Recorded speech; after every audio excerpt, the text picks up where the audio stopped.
And just like that, there we go. I'm on screen. So just to give an introduction, since this is the first episode here, to give you some preference of what the Uncomfortable Bible Study is I've seen out there in the modern world of the blood debates where atheists and agnostics often criticize certain aspects of the Bible, such as slavery or other aspects. And sometimes I feel like that side doesn't understand what the Christian side understands from the actual foundations of those things. And so that was one thing I really wanted to address. And something else I saw on the internet was a bunch of people in my space actually doing Bible studies amongst themselves, believers talking with believers. And something I didn't see out there was any Bible studies out there that actually had believers and unbelievers together in one panel to really discuss the issues. And for anybody that's out there that is struggling with the Bible or struggling with coming to Christianity, wherever you sit on the spectrum, I felt like this was a really good platform that we could potentially meet the needs and the education of a lot of people. And when it comes to the education, I am not a pastor. I am not a theologist. I am not an expert. I am a novice Protestant searching for reading the Bible in its true message. And I brought this team together to actually help me understand what some of these things mean, where the things that I don't understand, maybe they can give me some light to where things I think I understand, and maybe they'll give me some light on that as well. Definitely not here to preach to anybody or tell anybody that my view is absolutely correct. I have a lot to learn. And I thought this would be a really fun platform to bring a bunch of people together and discuss the ideas. The other part is I put this together in a season one, which actually has 12 episodes. And of these 12 episodes, I wanted to make sure that each episode built on top of the next. So before we dig into the hard topics that everybody talks about in debates, I figured we have to build a foundation first. So in the very first section of this, we're actually going to talk directly about what the Bible is and how did it come from being some books to a bunch of books in a collection of books to being holy and why it is particularly holy. And then as we build on that, we'll go into some of the things that people find are crazy in the Bible in the second section. And then in the final section, we'll attack the issues that make people uncomfortable in the Bible, that are the particular conversations that happen in like the blood sport debates. So there's a lot to unpack here. And so in this first season, we've got those 12 episodes, and we're going to keep on building upon those.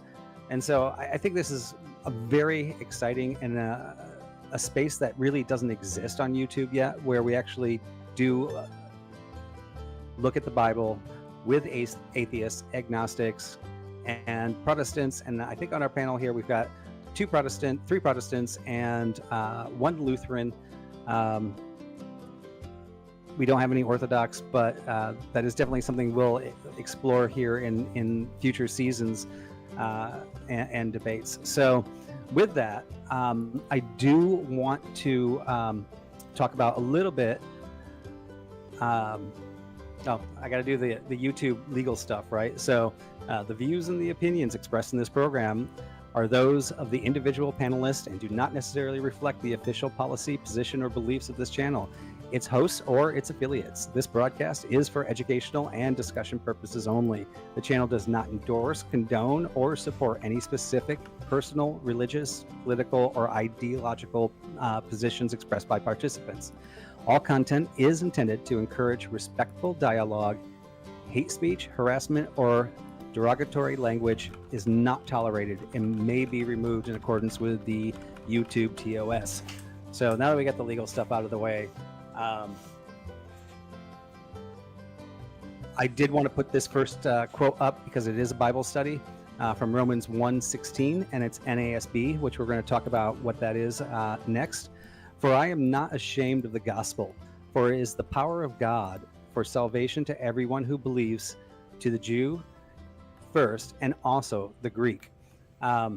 I like this because here I am going publicly to the whole world. I mean, absolutely the whole world, saying that I am not ashamed of the gospel and willing to put it in front of unbelievers and willing to hear the challenges there. So I just kind of thought it was an appropriate opening scripture for a Bible study. And of course, since we do have unbelievers here, it makes it a little bit uncomfortable, which is great. But to go into when we are quoting scripture in this particular this season, I am going to be using the NASB version. So anybody that doesn't know about all the different versions and translations, and this is something we might actually end up talking about in this first episode, is how do we know that a translation of a translation of a translation of a translation is correct? There really aren't translations of translations, but there are different versions of the Bible. And on the far left here, we have word for word, which means basically we're trying to match up from the original text to the current language that you're reading the Bible in, word for word. Then we also have a thought for thought, meaning that we're not going word for word, but from the original translation, this was the thought. And then we translate that same thought into a more relevant version in that language. And then we have the paraphrase.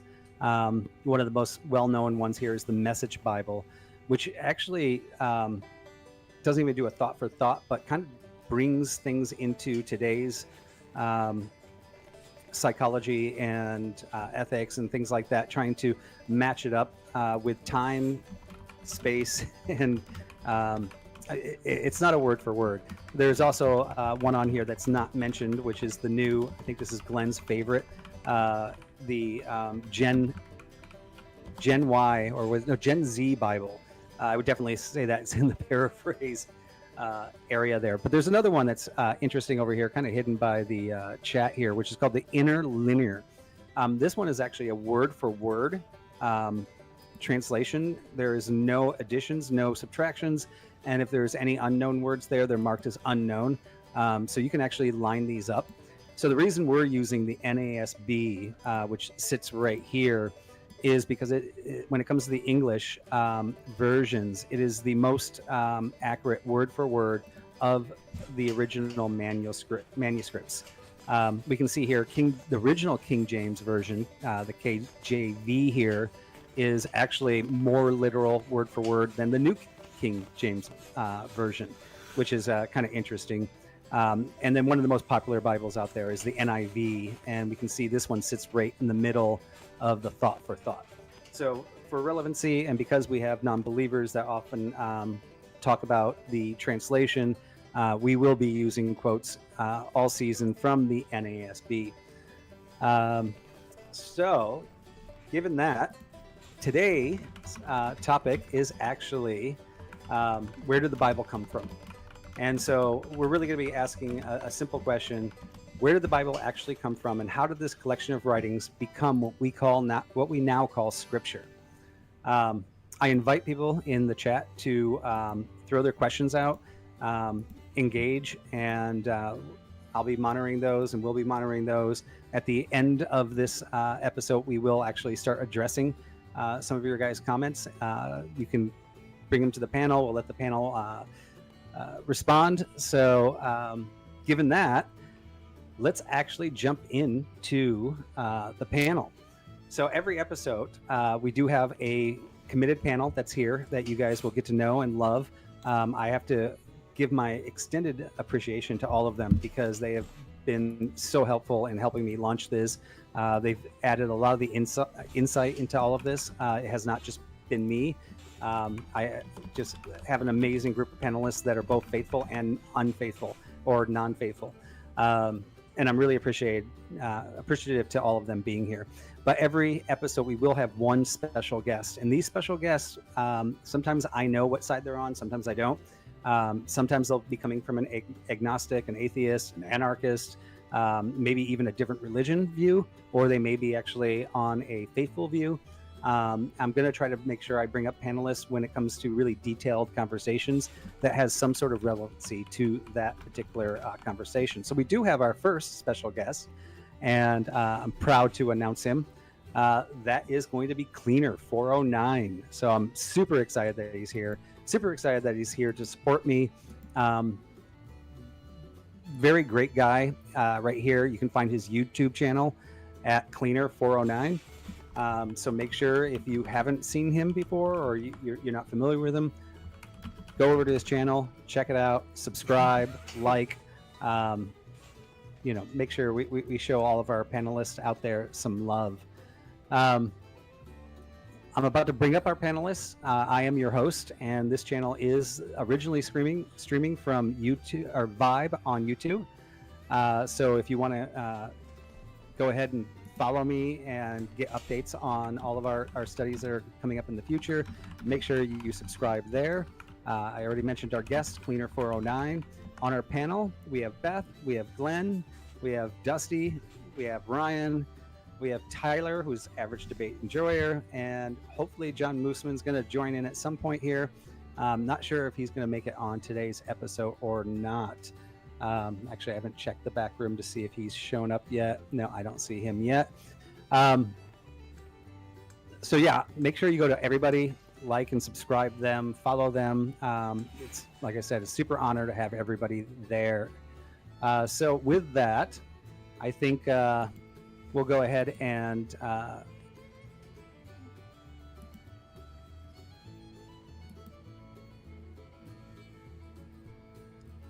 soon as I can get myself up here, there we go, perfect. And yeah, let's bring everybody up.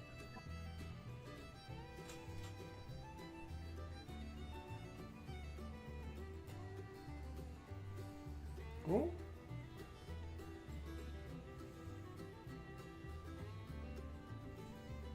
There we go. Oh, we got Glenn, we got Ryan, we got Cleaner, we've got Flo, Beth, Tyler, and we are missing, yeah, John, I think, right? All right, so that's going to kick us into the intros. I'm going to go based on the order on the screen here for everybody. But I'm going to put Cleaner last since he is our special guest here. So that means that we're going to start off with Beth. What I'd like to hear is like everybody to keep it to a minute or two, not too long, very short. Where your faith is, what you expect out of this, and if you want to plug yourself, go ahead. So Beth, it's all you. Short and simple. I was raised in a non-denominational Christian fellowship, which became a church. I don't exactly have a denomination as of today, but definitely, of course, still keep to Christianity. I'm just excited to have a really cool conversation with everybody and kind of explore my ideas and hopefully bring some really cool stuff to the table. And no plugs for me. All right, awesome. Dusty. I'm Taylor, or Flow State, or Dusty, whichever you want to call me. My channel is The Powdered Dusty. I am an agnostic who does not believe in organized religions at all, for sure, but I consider myself agnostic because I am also not a materialist, right? I don't think we're just an accident that popped out of a big bang. But anyways, glad to be back. I'm not going to do a long intro because I did one last time, so if you don't know me, watch the first episode. Which is a good point. So anybody that is interested in getting a little bit in depth with all the panelists, we did do a episode 0, Meet the Panel. Feel free to check that out on our channels. Glenn, you're next. Sorry, I'm eating. I'm Glenn. Glenn Lawrence. Yeah, that's me. I'm eating, and I'll talk to you guys after I'm done eating. Ryan. Yeah, I'm Ryan, Radical Coder. I am an atheist. You might say I'm agnostic, but I'm pretty confident with the atheist label. I think that usually atheists mean that they have no reason to believe in the Christian God or any God really.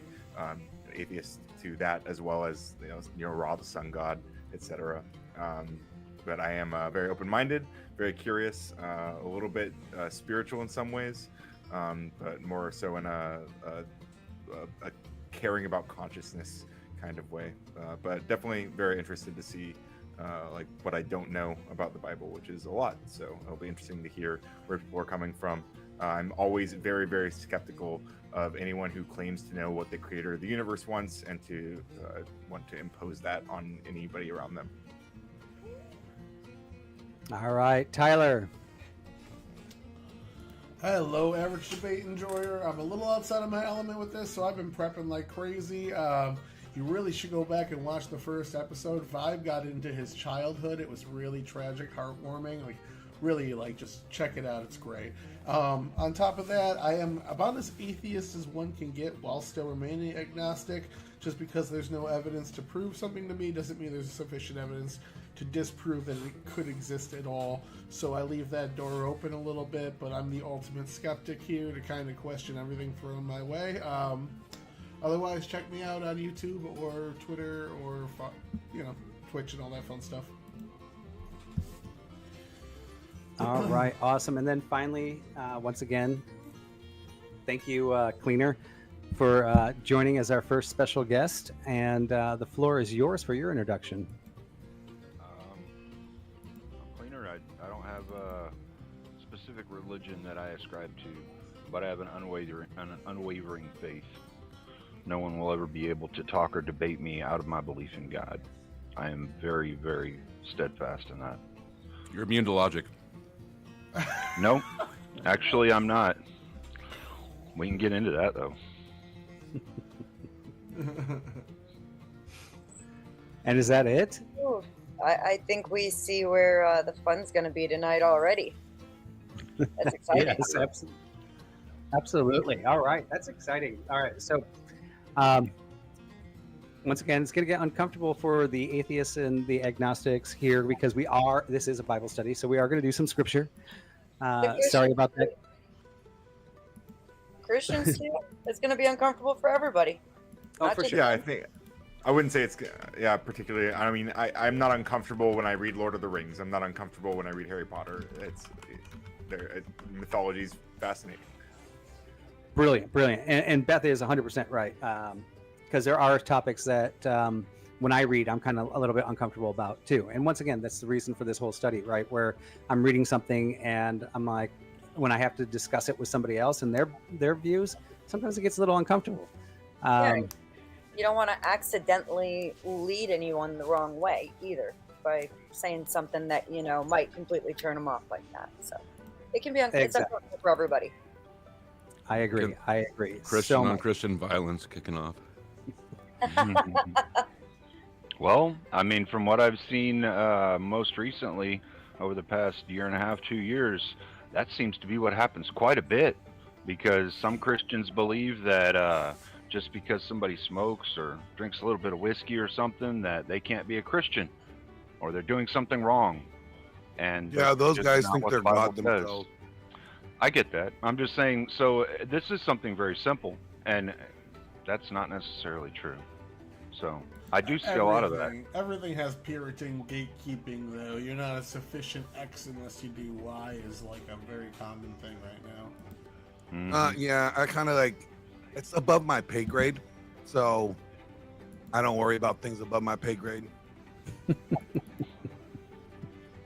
I only know what I'm told. All right, perfect. Well, each episode, we're going to try to jump into 4 different topics subtopics related to the master topic. However, being that I'm just flowing in with money and sponsors are killing me nonstop to be sponsored on this show, I have to lead off with the first sponsor right now, which we've got here.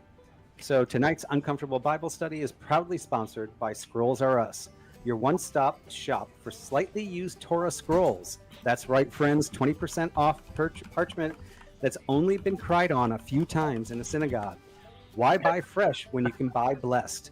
These scrolls come pre-highlighted by prophets, guaranteed to roll smoother than your uncle's conspiracy theories. But beware, side effects may include sudden conviction, uncontrollable repentance, and an overwhelming urge to quote Leviticus at family gatherings.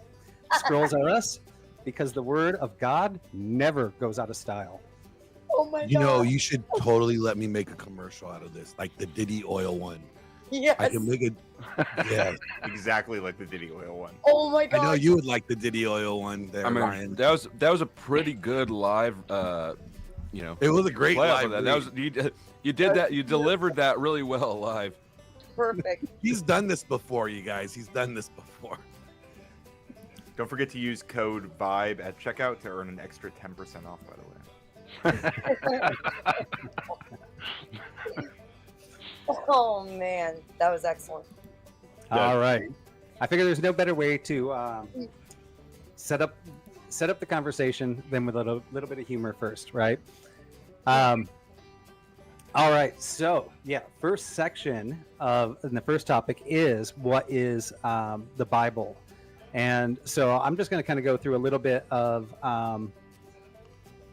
intro on this. I'm going to let you guys kind of take it over. So we do have the Greek word of Bible, and I don't even know how to say it in Greek. I'll be honest. I'm not that smart. Maybe somebody else on here can actually do the Greek pronunciation. But the Greek word Bible actually means the books. So we are talking about a collection of books. And it can be any collection. They don't even have to have anything to do with God.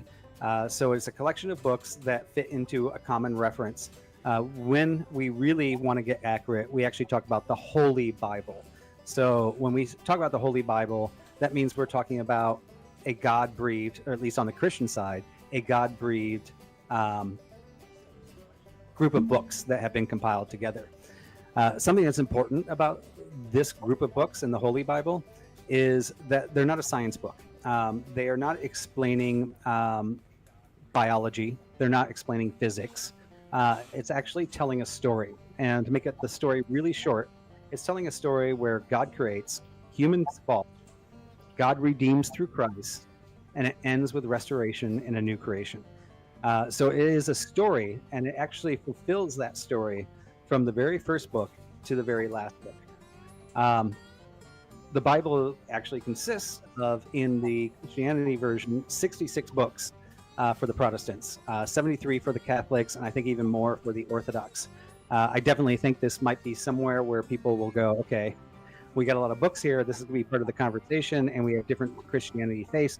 How do we determine these books and which books we don't?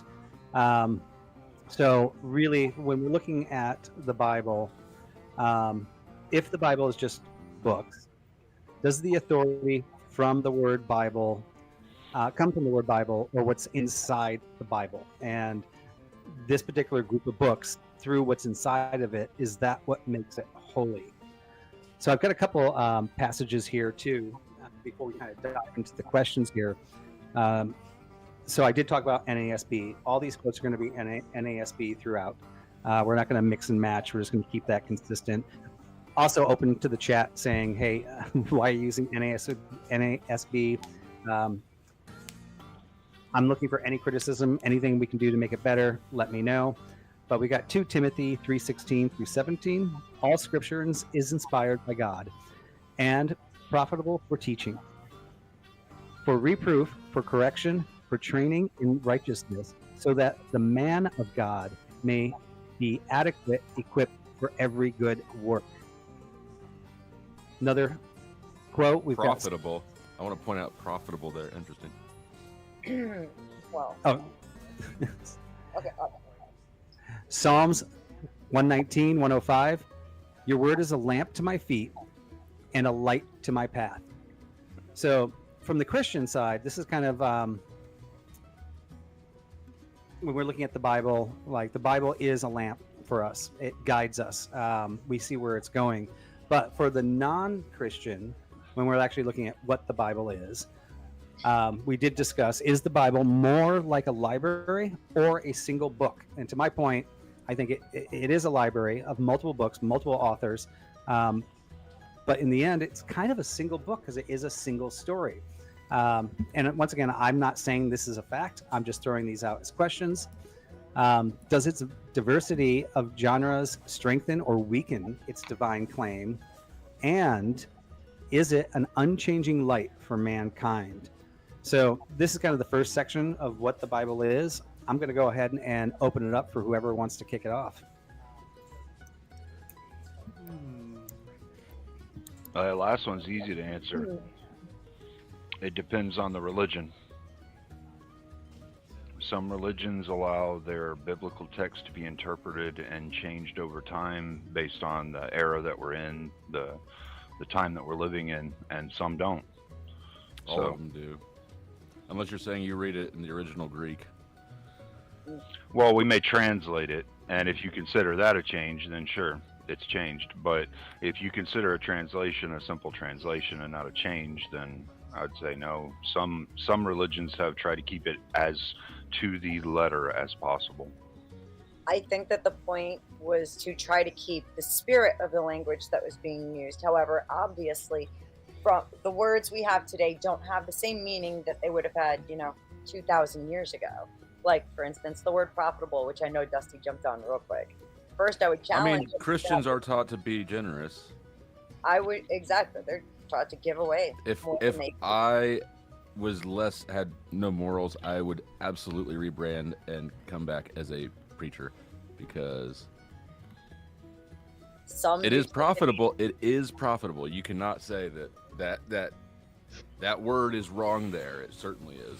I think that what I'm saying is I would challenge what the original word was that was used and how it was, the context in which it was used. However, especially because within like the followings of Jesus, especially, he says to give away your thing. So therefore, how would you be profiting financially if you're giving away everything? Well, because the Bible's not internally consistent in many ways. Or Some aren't. Some are. Or profiting can be beyond just financial gain. Well, Yeah, I mean, just to be fair, like profit can, I mean, like even colloquially, like we use the word profit to refer to like just good things coming to people, right? But as for the question of, I'm not sure the divinity of it is really spoken to by the variety of genres. From my perspective, I don't know if that, like when we said to strengthen or weaken it doesn't really do anything. I'm not even sure really how to gauge divinity of something, which I think is maybe going to be one of the interesting angles that we approach here. Well, something I was always taught when I was growing up was that to look at the Old Testament as more of like a history book, if you will, right? The story of how we got here, the best prescriptions for how to live, and what to expect. There's definitely prophets that take place throughout their book. Most Christians reject the Old Testament prescriptions for how to live. To a degree, but not necessarily. They say that some of them are a little overdone, like mixing linens, or cutting your hair. No. I mean, what they say is that there's the new covenant and the old one doesn't. Those are full on dismissed. My mic keep on cutting in and out. That's weird. I think So you're saying that they reject a part of their Bible, actually probably the largest part of their Bible, because the Christians, like, typically it'll be, I think it's like 33 to 41 books out of Right, how about now? 60 something to 70 Here. books will be. So I mean, it's a large majority of the Bible, good the one. Old Testament. I got So it. they reject. You're saying they reject a large portion of their historical documentation in Smokey. the Bible. Yeah, absolutely. This should not, and I mean, this shouldn't be surprising to anybody, because we've all of us have been around How debates. about that? Are you still getting? We can hear you. Oh, I mean, like, all of us have heard people do that. Well, that's the Old Testament. I'm talking, And you're wrong to do that, because in all actuality, even when Jesus breaks it down to 2 commandments, by following those 2 commandments, you're covering all of the other ones. At no point do those 2 commandments lead us to not mixing now? linens. Those are not part of. Right, So- you're doing it now. Yeah, you've got to get into like the difference between cult. It comes down to biblical law versus church dogma, right? And Well, all this stuff is in the Bible, so maybe Well, you want to think through your resistance before you just start talking it out. I would say what I think and I'm not going to say like all the people that are in the church, but like typically what I hear from priests is if the Old Testament and the New Testament conflict in some way, the New Testament is what they follow. Not specifically that they don't listen to the Old Testament, but that if there's a conflict of some kind, it would be the New Testament, because that was what was created of Christ. just because there's like ceremonial laws and things like that, that doesn't make them necessarily practices that need to be. They change. How do you determine which one is can be dismissed as ceremonial or cultural, and which one of the prescriptions in the Bible is biblical? It's really so. Like a perfect example is we can even look at within the New Testament when Paul is writing letters to the churches and he's giving prescriptions for how to. Oh, so chat. Do you guys get an echo now at all? I don't got an echo now. No, Glenn, you're. All right, cool. Good. I'm talking to my chat. You can stop eavesdropping on my chat, you guys. Oh, well, you're We're talking. about to talk shit about you guys. Our bad. Our bad. It's funny because like it says I'm muted on here, but for apparently it's Can you not. hear Glenn? Yeah, no, we can hear you loud and Yeah. clear. It's funny. I've seen this happen before, where like somebody was muted in Streamlabs in the Talk Studio, and we can still hear them. I'm not sure Yeah. what's up with that. I think Talk But, Studio is like works for the feds. Oh, I can hear you now. So Well, I So- just unmuted myself now. To kind of loop it That's oh, back it's to, weird. amazing. Some people couldn't hear. Yeah, That's again, weird. that's the same thing that was happening this one time. I don't know. to loop weird. it back to your I'm original sorry, I didn't mean to question, like derail anything. Does the authority show, come Glenn. from the books itself, or what's inside the books, or the title of the Bible? I think that what people are arguing over clearly is more toward the Bible, because we can see some historical framework for some of the contents of the Bible that worked out for civilizations at the time, like things about slavery and not wearing two cloths and whatnot. But nowadays, those things don't so much ring true because they don't work with our society. I'd say the Bible itself is what manifests the authority, and what is in it is not as important just off of the distinction alone. The distinction comes down to, like I was trying to say, like well, you can see it very clearly with the letters that Paul writes to the churches, okay, where he's like, listen, God says this, and I understand you have this problem. God didn't say anything about this problem, so I, Paul, say this is the best way to handle it, and that becomes what they follow. Does it say that God said it? No. As a matter of fact, he's very clear to say God didn't say it. I'm saying it. So that's where you have to look. You have to look at whatever it is. So I look at Paul to find out what part of Leviticus is. No. What you do is you, back in the Old Testament, you want to rewind, and you need to read what's happening before the passages that you're looking at, and look at the context of who said it, why they said it, and what authority they gave it under. That's Yeah, but all. most of these are prescriptions for daily life for the Jews, right? The like dietary laws, what you can wear, hair cutting, that sort of stuff. All these trivial prescriptions. How do you, within those, right? They're prescribed to the Jews. What you seem to be doing is picking some of those out and saying, well, we don't need this because blah blah blah blah blah. But unless I'm mistaken, they're all kind of just laid out for the Jews. They're primarily for the Jews and the people of that time.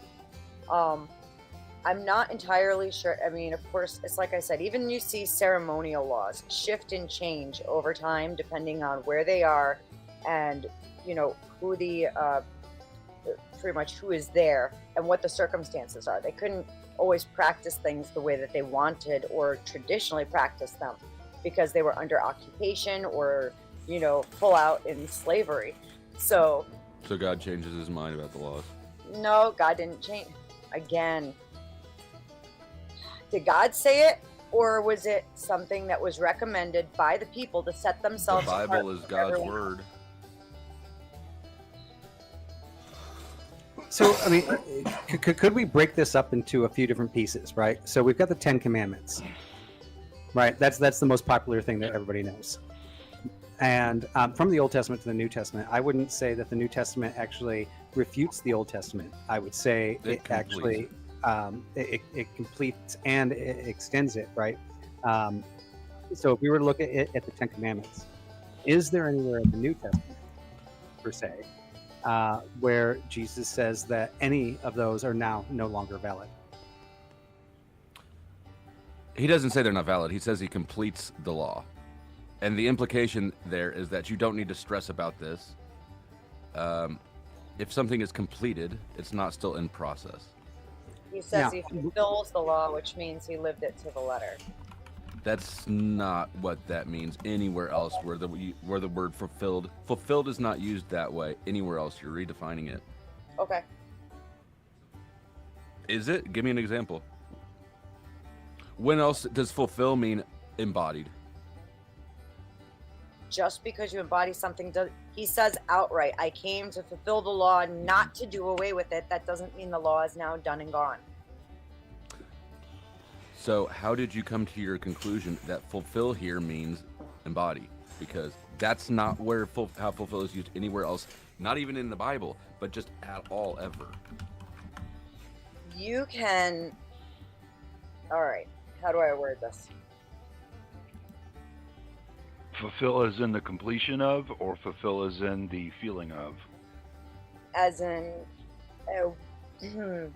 not that, well, I wouldn't consider it so much as the completion of. Just because you do it, that doesn't mean it's done. I think the argument we're having here is, moreover, is it complete and is it done and away with, or is it lived up to and embodied, like Dusty's saying? And I would argue more that, especially because we also know from scripture, he's said to have, gone to the cross without sin. That would mean that he had to follow the law to the letter, okay, and not messed up on that. So therefore, he's fulfilling the commandments of the law. He's living up to all of them. But he says outright himself, I came to fulfill them, not to do away with it. This is another contradiction, though, because when something is fulfilled, you can check that box as done. So, again, let me look up my handy dictionary. Let's look up some. Wouldn't it also be said that, because we look at some of the laws in the Torah, the first 6 books, right, where there are sacrifices required. Us humans have to basically give up our flock and certain things to God. However, in the New Testament, there's no more sacrifices. However, the ultimate sacrifice was made, Jesus, the Lamb, and he fulfilled that sacrifice, which therefore nullifies those previous sacrifices. Would I be incorrect in saying that? That sounds right to me, right? Like that final sacrifice completes that. We can put blood sacrifice away. It's done. So we have confirmation that the Old Testament 10 Commandments are part of the New Testament. We've got confirmation that the removal of the blood sacrifice is because we actually sacrifice God in the New Testament. What would be the next area where you're saying what that was the the Old first one you Testament said? Sorry, what was the first one you said? The 10 Commandments. They're still What about upheld in the New Testament. Yeah. Maybe, but what I'm talking about is fulfillment. What does it mean to fulfill something? You brought up the excellent example of blood sacrifices. That is something that every Christian agrees is fulfilled and done. We don't still need to do blood sacrifices because Jesus changed that and he fulfilled that requirement. Right. So we're talking about the completion of the requirements Correct. in the Bible. Right. There are 4 definitions for the transitive verb to fulfill something. There's to put into effect, execute, to meet the requirements of, to measure up to, or to bring to an end. So you've got 4 definitions. So Can all 4 be applicable in different ways, depending on which part it is you're looking at? So Beth, either the law was completed and you no longer need to be upheld to it, or we should be doing some sacrifices real soon because we're behind. Nah. I think that different aspects then why would he still uphold the 10 Commandments and say that this is still in effect? I don't think that he does. I'm just accepting the claim because I assume that whoever made it knows better than I do. They are still upheld. That's why, In the New Testament? All right, well, then if the old law is still upheld in the New Testament, we better find some sheep. So I can help you a little bit here. I looked a little bit of this up while you guys were arguing. The law breaks down into 3 divisions: moral, civil, and ceremonial. The moral law is timeless, applied to all, something Jesus followed. The civil law is for the Israelites, set up apart from other nations, also follow that to a T. That's how he died without sin. And the ceremonial law is religious sacrifices to the temple. This ceased after he died because he was the perfect sacrifice for our sins, requiring no more sacrifices moving forward. So that's how that is. But where does that come from, right? Did Jesus say, "I'm only completing ceremonial"? I don't think so. I think that's. I don't think so either. I think that it's a Christian interpretation to try to have their cake and eat it too. It could be. Well, on that note, I was kind of thinking about the third question, which was, and is it an unchanging light for mankind? And I think this again, kind of for me, it's similar to like any book, how any book can be an unchanging light for mankind. Is in like at any point in history, we can pick up a book and learn something from it, no matter like what book it is, or what like there is something that can be interpreted and something can be picked up from it, because it sounds like that interpretation and the enacting of the rules that are interpreted, that seems to change based on a lot of different factors, whether it's how specific words are used in a specific time, or just how people prefer to use those words at a given time. Well, I mean, I think if we're going to try and understand what they would mean when they said fulfillment back then, like, wouldn't we want to go to the language that they used back then to try and understand the actual word they were using? Like, at that time, fulfillment meant to come to an end or to be consumed. So, I mean, that would be you're finished with that. That doesn't need to be done anymore because we've fulfilled that. It's done. I'm pulling up what the original word was. All right.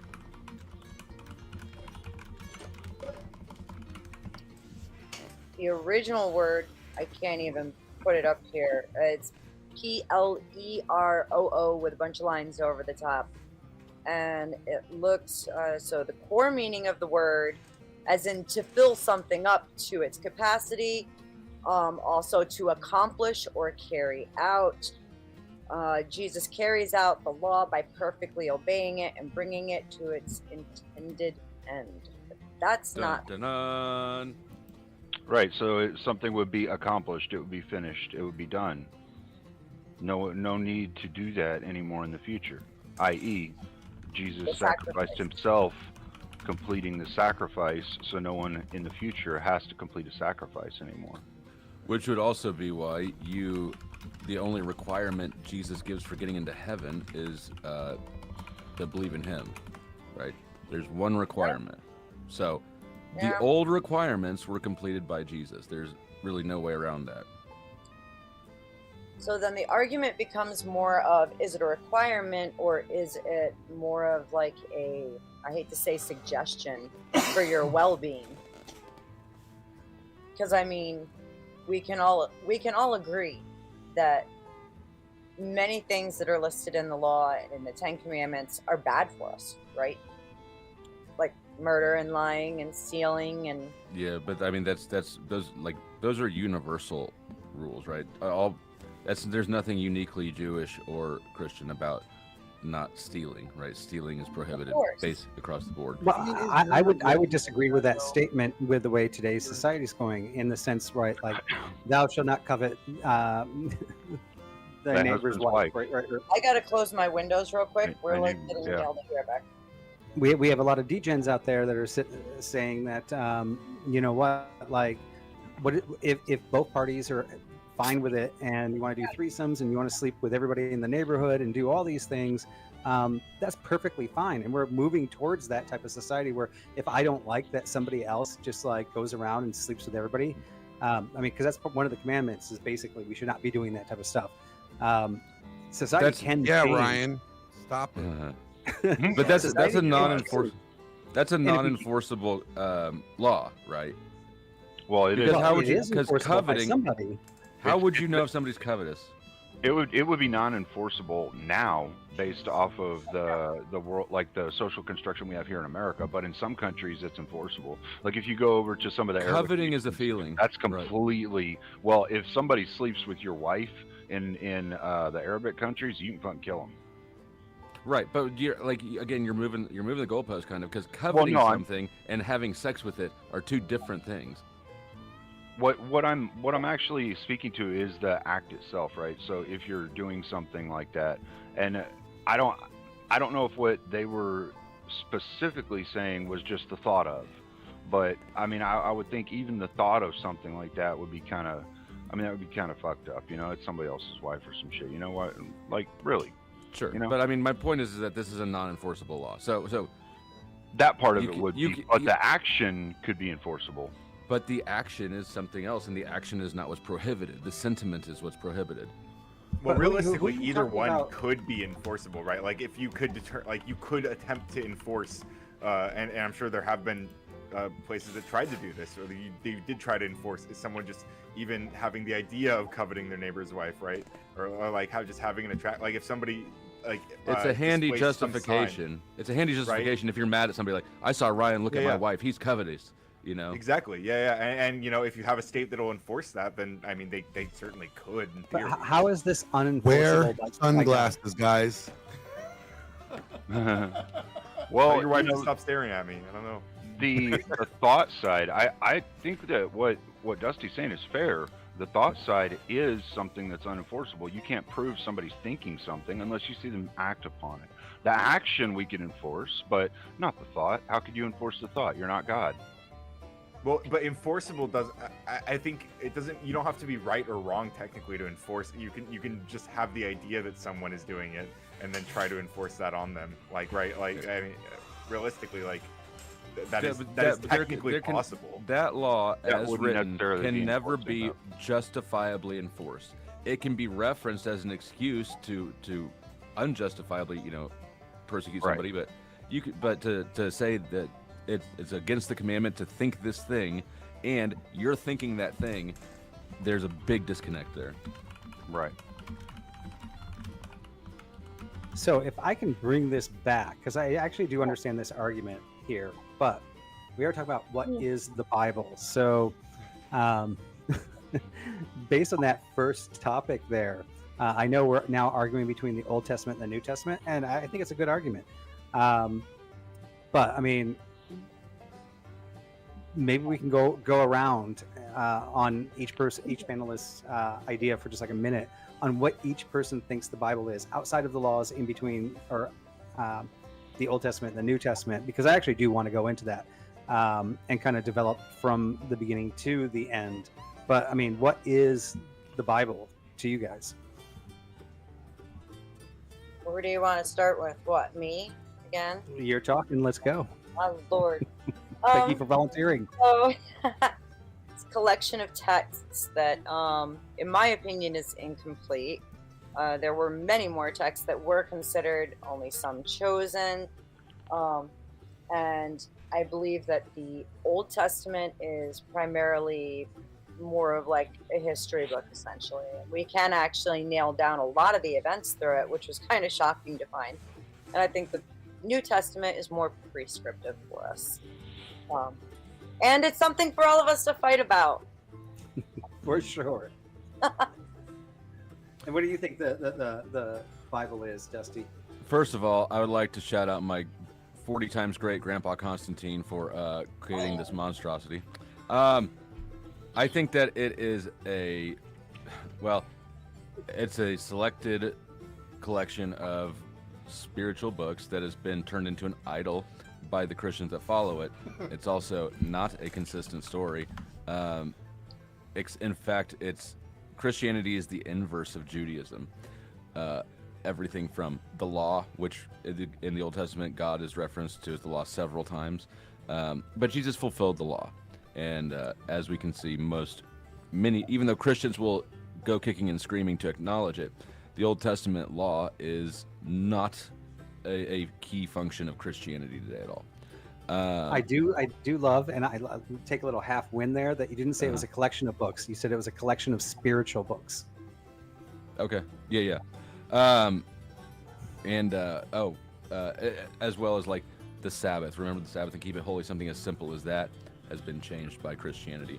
So I think that Christianity is a response to is the cultural or psychological response to what was an imperial problem for the Romans of this tribe of Jews who were kind of rebellious. So what's a good way to put them down? You usurp their religion and inject it with the opposite, basically trying to neutralize it. So I think that it's largely a psyop that has proven useful over time and continues to be useful and profitable. This is why I got to keep you and Teriak out of the same room. So I'm glad I only have one of you guys. Why? Does he agree with me? Well, he's going to go psyop, and he's going to go conspiracy, and he's going to go like black ops on. I mean, you don't. deep state. Yeah, no, it's not even it's not even like that. You don't even have to get down the rabbit hole. You can look at say you can look at the stages of brainwashing, and see that they go through exactly the stages of what Christianity does. You're bad. You're inherently bad. You're bad. You're bad. You're bad. You need saved. We can save you.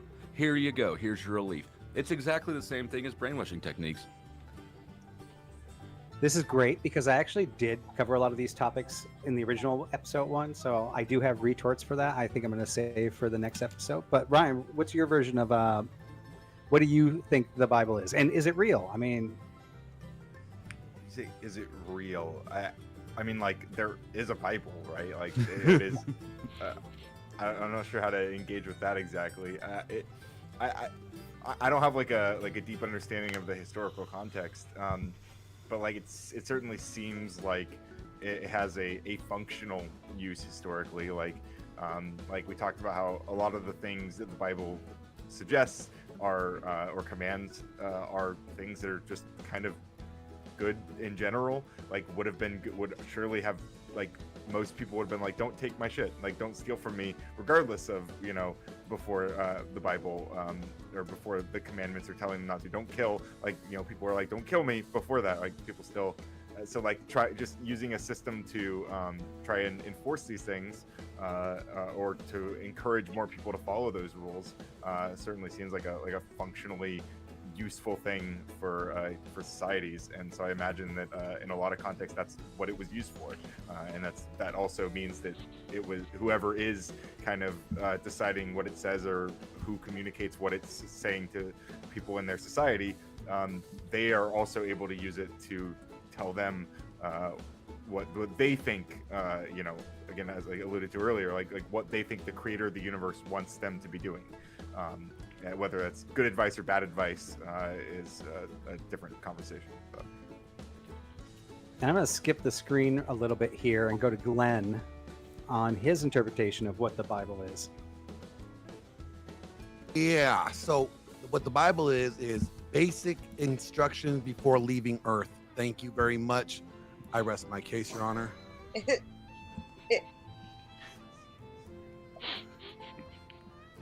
Tyler. So, I guess I was kind of hoping somebody would say something similar to me. I guess I'm on my own little branch here, but I see the Bible as an amalgam of stories, morals, character building in a way that fits a particular ideology like any other. Like, unlike certain ideologies, this one's actually written down with a nice structure, well thought out. Most of the morals and principles, if you follow them, will make you a good person.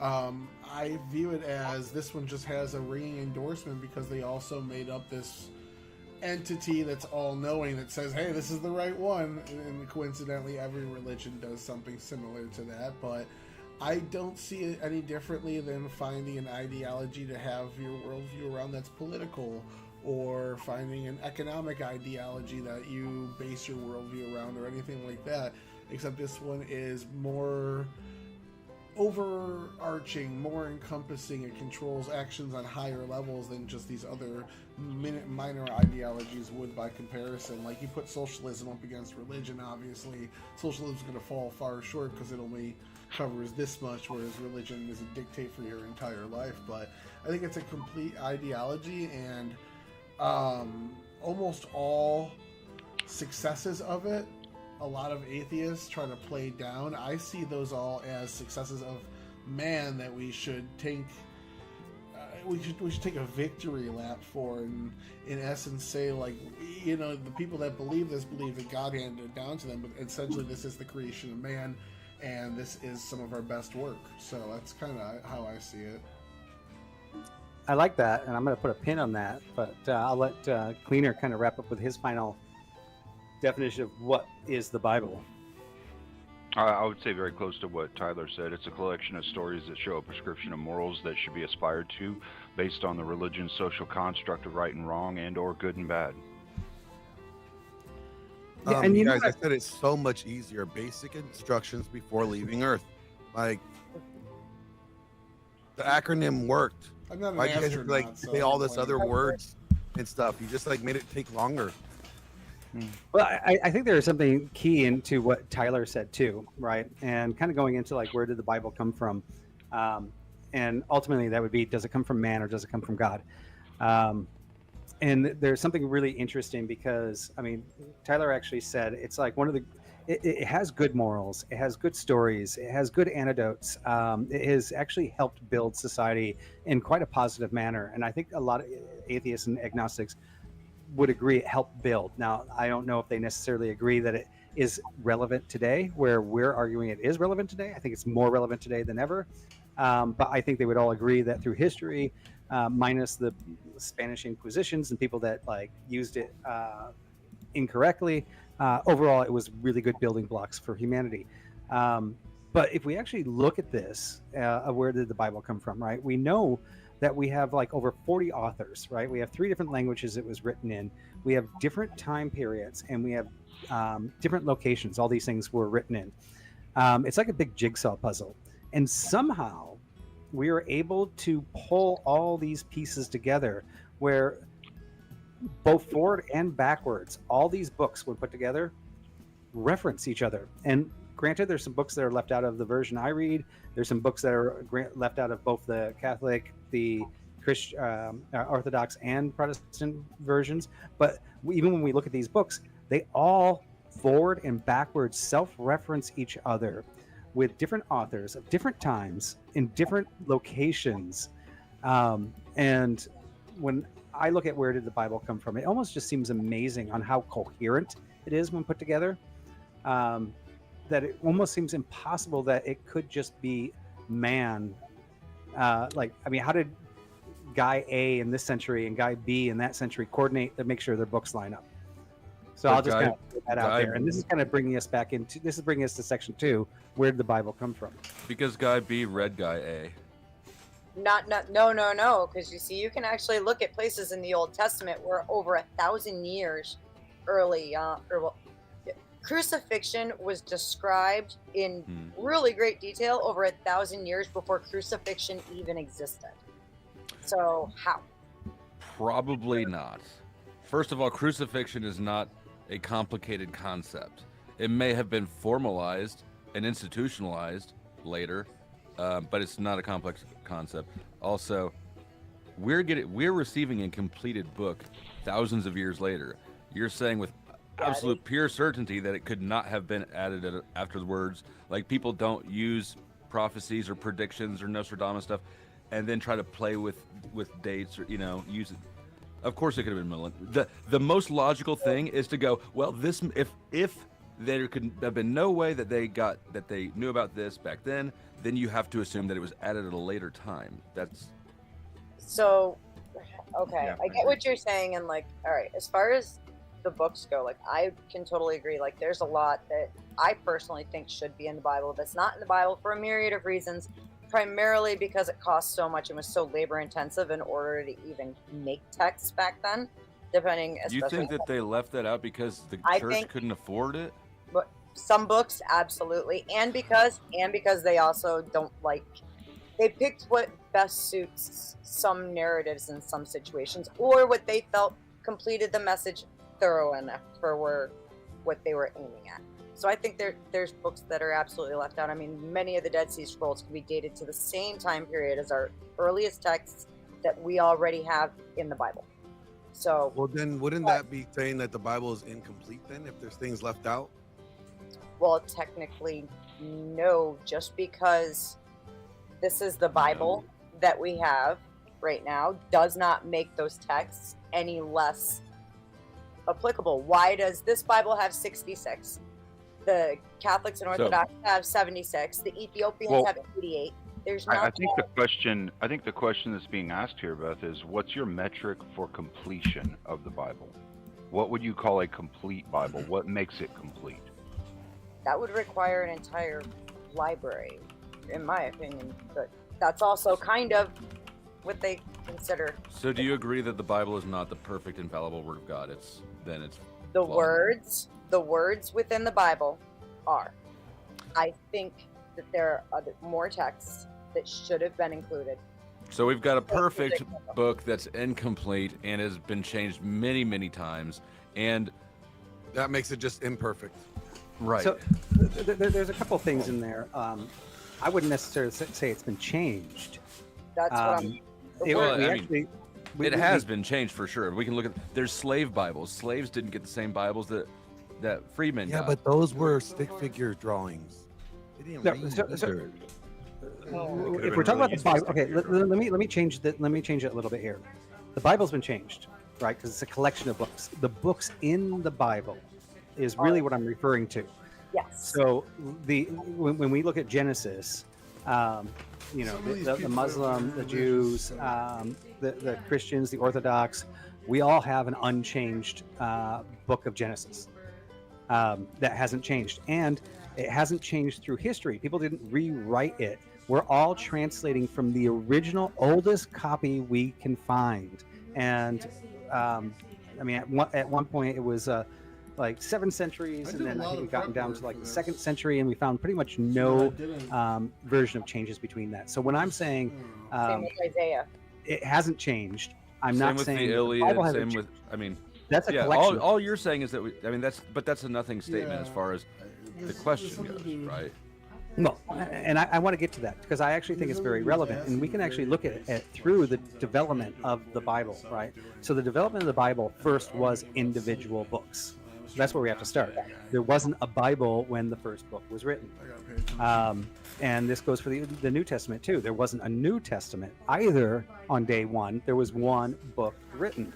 I think the first one was like 20 years after the death of Jesus, which was Corinthians. I could be wrong. Anybody's more than welcome to correct me if I'm incorrect on that. But it was still in the time when people were living and saw Jesus, right? So it was very close to his time. So we have the individual writings.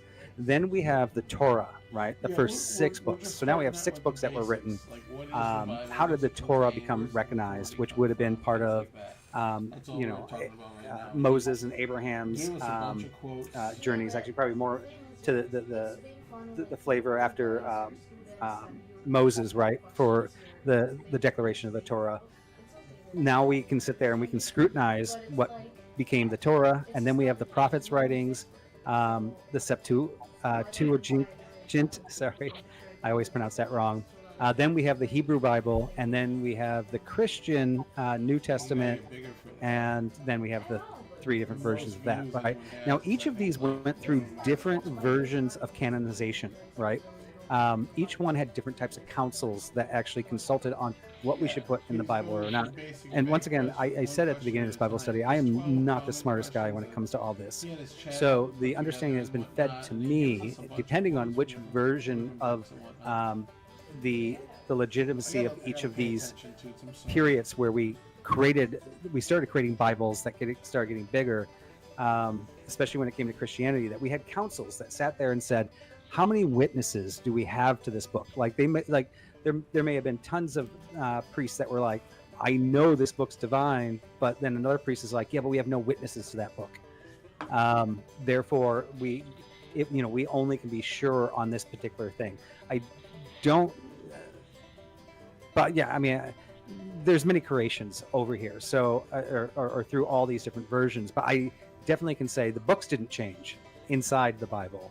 Which books got included have changed, and that's why we have 3 Catholic or Christian denominations that have different amount of books, because they have different criteria on what they've decided is relevant. So I'll stop there because I just went on a long. Well, I mean that referent would just be like, based on your denomination, you may have a different Bible, but that doesn't speak to the spirit of what the Bible is. The spirit of what the Bible is is a collection of morals, right? That we're supposed to live our life by, the prescriptions to try and build a socially cohesive society from. And so I think if we're going to speak on the spirit of it, then we're not really getting into the historical and whether or not it's historically accurate or anything like that. What matters most is whether or not you take the moral prescriptions from it and you're able to take something good from it and based off the social construct and live within that realm. Isn't that precisely so, like, what I what tend to- Jesus wanted it not to be? Wasn't Jesus specifically against people wanting Religion? religion? Yeah, like that's No, literally religion. God never wanted religion. He wanted relationship. We see that, but it was them little hat people that wanted laws, and that's what they got, and that's what ended up forming the religion, right? The religious element of it was the fact that they wanted these laws, do this, not this, so I mean, the way I look at it overall, like, and I know several atheists that would say this too, like, if you just take the Bible and strip it of its spirituality of it and the divinity of it, and you just look at it as a good way, a rule book on how to live a good life and not Right. fuck up, Right. So it's still best practices. You read this is a great manual to live a good life, and here's the best practices, to enjoy that life, so I think Alleged that's best practices. well, I mean, they were the Yeah. best practices for 2,000 years or so. yeah. Yeah, I mean, not for I would everyone. dispute that as well. I don't think any of you know what any other ancient culture's ethical system Yeah, was. their version of the best practices, like the Sure. Yeah, it was. Yeah, it was their communist- version. yeah. But I'll say it I mean, again, like, a and lot of any it, of you like, can prove me wrong. I don't think anybody on this panel is familiar with any other ancient society's moral prescriptions. I Well, don't think where there's a are they comparison. now? And we still have Christianity, so boom. fucking Well, if you look at conversation settled. Tacitus and Tacitus's description of marriage, this is one that I looked at because Christians like to take credit for marriage and for Yeah, no. culture. Yeah, the Germanic tribes were way more conservative or whatever in their approach towards marriage. Yeah. So the claim that this is the best practice, and we know because it's still here, doesn't really hold up. Yeah, It's just that Well, the Christianity the one usurped that was claim for it. enforced. It was the one that was enforced socially in Rome at the time, as it was when Rome was like being the empire of the world, and the church slowly adopted it and Well, confirmed but I mean, there's- it later on. So I mean, you have like Christian- two entities. You have like two different entities that are championing this one thing. It's going to end up spreading around. But also, Christianity well- tends to take credit for things that it does not deserve credit for, and prescriptions that are not biblical prescriptions at all, like monogamy, for instance. yeah. So, yeah, no, and like the idea of bonding and marriage existed from the very beginning. You can even find it in pagan societies, where they had they actually, I mean, like, to read about some of their ceremonies, they were quite beautiful. But the covenantal marriages, that existed within Judaism since the very beginning. So the idea that Christianity itself takes claims for it is that's It's more of like, dishonest. it is. Well, It's only because the term marriage didn't exist until what, Cleaner? The 12th century, 11th century? You and I talked about this. no, it's like no. It was the 12th century or 13th century was whenever the whole Christian or the Catholic Church came up with it, and then later on, Cristo Valentino running around butchering people who were not following the church's prescription for how to get married, which was by going in, paying a tithe, and getting your Right. document signed by the priest. So if you didn't do that, he went and murdered you. And Okay, then so when we he can died, agree that that know, is we not went back marriage, to- right? That is. No. Well, and see, that's the thing though. In the Bible, like, and I get what you're saying, Dusty. I think the Bible though is speaking to the bond between a man and a woman. It's and the thing is, it's always kind of spoken about that. The way that it talks about it is like the bond that is between a man and a woman. That's your woman, you're her man. You know, is that there's like a pairing, right? And I don't know if there's really any evidence to say that the Christian Bible or Catholic Bible or any of them specifically speak to monogamy only, right? I don't know that. I'm not sure you about don't that. want to go down that rabbit hole. Yeah. Yeah, I yeah. That's you why want that, I I'm can go leaving with it you there. ambiguous. They Right. don't That's why I'm speak leaving it there. ambiguous. But They what don't. it But speaks it's to not ambiguous. It doesn't need to be left ambiguous. what it It- speaks but you know, to so is like, the like bond. But the And word that term bond- marriage does See, not here's the exist in thing. the Old Testament. Oh, hold on. That bond is something that we can actually see on cave walls. A picture of a man and a woman together, and a bunch of little people, i.e., children, is what we think they are because they look like little stick figure people, like following along with them. So even cavemen had a concept of the bond between a man and a woman. So this isn't something that this isn't something that Christians came up with. They may have came up with a new word for it. Yeah. And It's a function way of sexual like, reproduction. Yeah, It's a exactly. word Like it for it. existed Right. before human But- beings existed. But It's the part that's social important formality. about this, though, the part that's important about this is that they came up with a social construct for how people should behave when you know that a woman belongs to a man and a man belongs to a woman. Like And everyone should. that's what acknowledge I'm that and saying is understand wrong. That, you know. That's what I'm saying is not So, the case. like- They did not come up with that social construct. So like They came up there with was the no term Hebrew for word for marriage. Well, they before. came up with a construct. They came There up with was- a construct. They didn't. Well, They just, well, and we just I think- understood it different ways before. That's all. Sure, and there's somebody was mentioning how they came up with the word, and there's still debate right now over like No, there that was no word in for particular. marriage. Sorry, real quick. Right, there wasn't. Whether or not that word really applies to certain couples, which is something we're actually facing right now with the potential overturning of Obergefell and making gay marriage illegal again.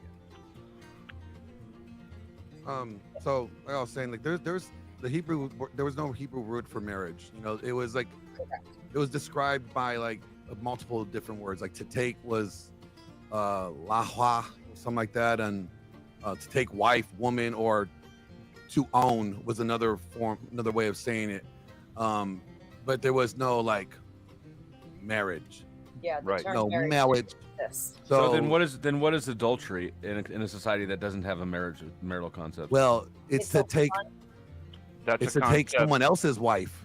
That's not There- Joe's. Right. So the adultery- but there's What if no your wife doesn't concept want of you, she wife. wants me? Hang But on. no, there is a Adultery. concept of Hang a on. wife.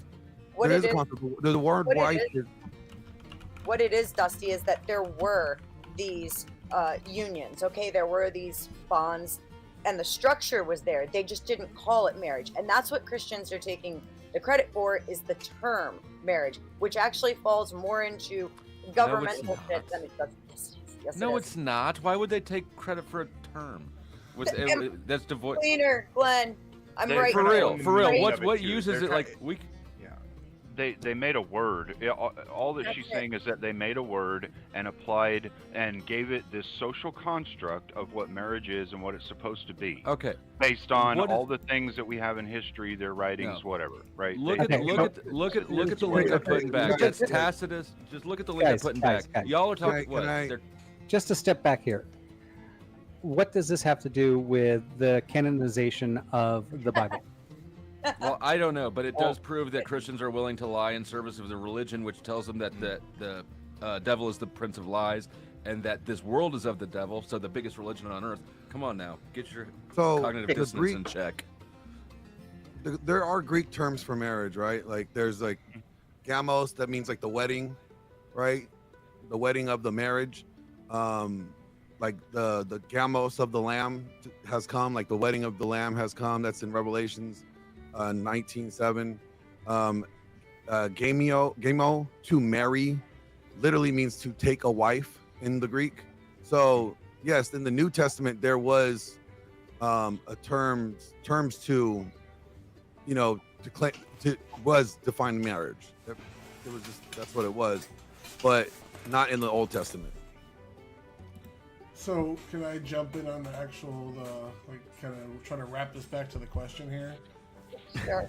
Okay, so what you're asking about is the development from the Old Testament, and some of the questions I see here are like, why do different Christian traditions accept different canons? Does that undermine the Bible's authority? And I don't think it does.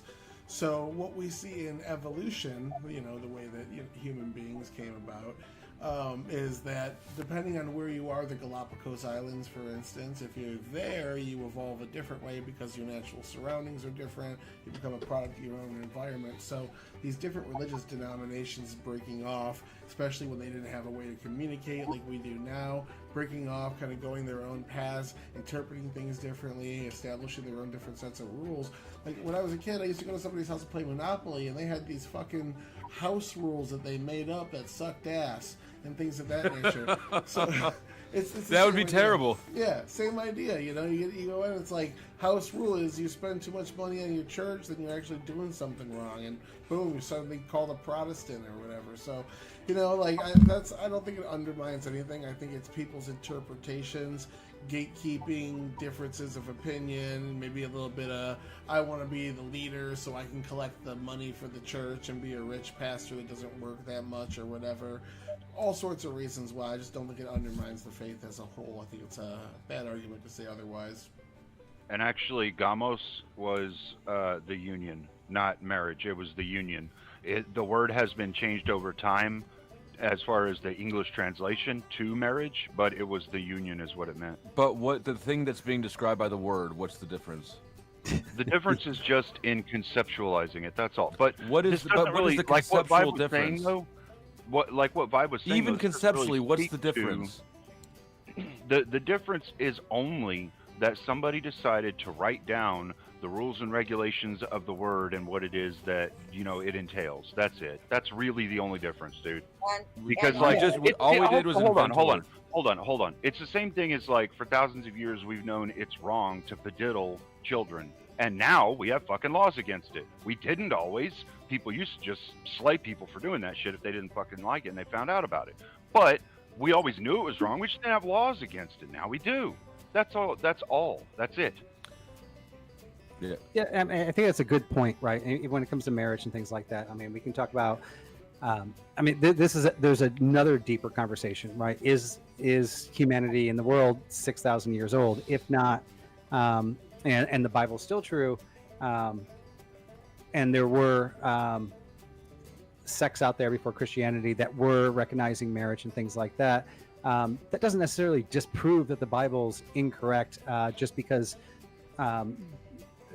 If you had God in your heart before God got this into manuscript for the world, doesn't mean that he wasn't already influencing your heart to want to be with one woman, to want to do these things. And then once he was able to breathe his word through man, that we were able to get these into books and actually solidify them as permanent law.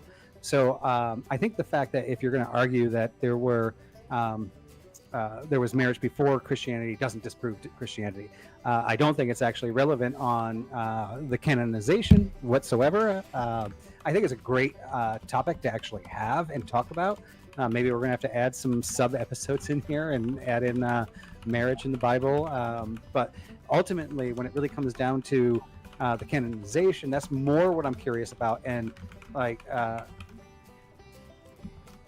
I know some details, some of the canonizations, but not all of them. So I definitely am not an expert on like why the Torah became the Torah. I wanted to research that before this particular episode, but I spent too much time with all the other parts of it. But ultimately, like from like Dusty, I could see an argument here, basically saying, all right, there's 3 versions of Christianity that all have different books in their canons. And that would be your debate. Like even we can't agree on what is accurate. My retort to that was that when we do include the same books, we include the same books. They're not translated different. They're not a different iteration. I There would think actually it's are criteria. differences. We do have examples all throughout history of different edits where certain passages are added or subtracted. There's tons of Okay, so examples of that. I can say there have been edits, but not edits that stuck. So everything that we're reading today, like Are the you reason sure? I went through this whole thing on the NASB is that this is a direct translation from the oldest versions that we have available to us. And even when we went like 3 centuries from a version that we were using earlier to a version from 3 centuries earlier, they still matched up. And we adjusted if But- one word was off. But we can use the existence, right? So if I just grant that there's no edits that stuck, we can use the existence of of edits that happened, right? And certainly there were people that believed they had the complete Bible. We can demonstrate that the Bible actually is changeable and is not the perfect bulletproof book. Well, of okay, so God. that actually is a perfect debate, right? Well- Because there are warnings in the Bible to make this unchanging. Man is fallible. Man will use this and has used the Bible multiple times for his fallibility, where he's used it to gain for himself outside of God's word, saying that it is God's word that he's going to try to exploit. That is part of one of the greatest gifts God gave us, which is free will. He could have just made us all love him, but he didn't. He actually allowed us to choose. Now or we not. get to be tortured for eternity if we choose wrong in a game that we don't know we're playing. Isn't Well, it? and Isn't it my possible? understanding Also, of the. sorry. Oh, go ahead. Isn't it also possible that like what you just described, like people using it for their own suggest their own preferences and stuff? Couldn't that also be the case for the authors of the books? Or isn't it very likely, in fact, that that's the case for the people who are writing the books in the first place? Well, I mean, and this is a great Yes. argument in that we're sitting here right now in this where I'm saying, like, I've been reading. I'm not a professional, right?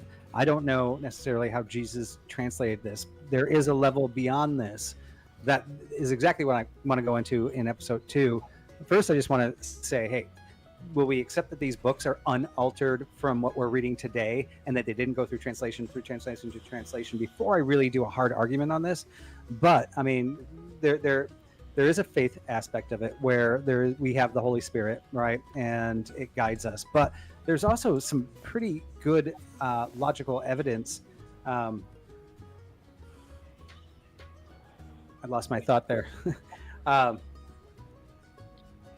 Really good logical evidence. Well, So I got you were running down his question about canonization almost. Not Yes. just, you know, Yeah. So I mean, go ahead. My question really would be this, because I understand that the canonization process had scrutiny over whether something was true and factual, as well as whether or not something introduced a moral, something that should be told to give people something to aspire to live their life by as well. There were a lot of metrics that they had as far as their canonization process. So what I would ask is, nowadays, as we're sitting here reading the Bible, what would you say defines completion? Would it be that we have all these stories that have all the morals and the moral prescriptions that we need to live by, and so the extra stories that were taken out, perhaps they have the same morals, but they aren't needed because we've already got these morals in what we call the complete, quote unquote, complete Bible, right? What? I didn't Well, track that. I get what Okay, you're so saying. if you have the Bible as it's written right now, and you have, like, let's say 200 morals that are in there. I don't even know if that's right or whatever. I'm just throwing out a number. All right, and you have another book that you could add to it that would show an example of 13 of those morals that were already in the Bible. Then you don't really have a reason to put that book back into the Bible if you've already got stories that reflect those morals. So you're saying they left out books because of redundancy? No, I'm saying that's part of In the some metric of cases. canonization. And that's why I'm asking, like, right now, what would we call a complete Bible? I don't think the Bible's the word of God, so I think So- that there isn't a complete Bible.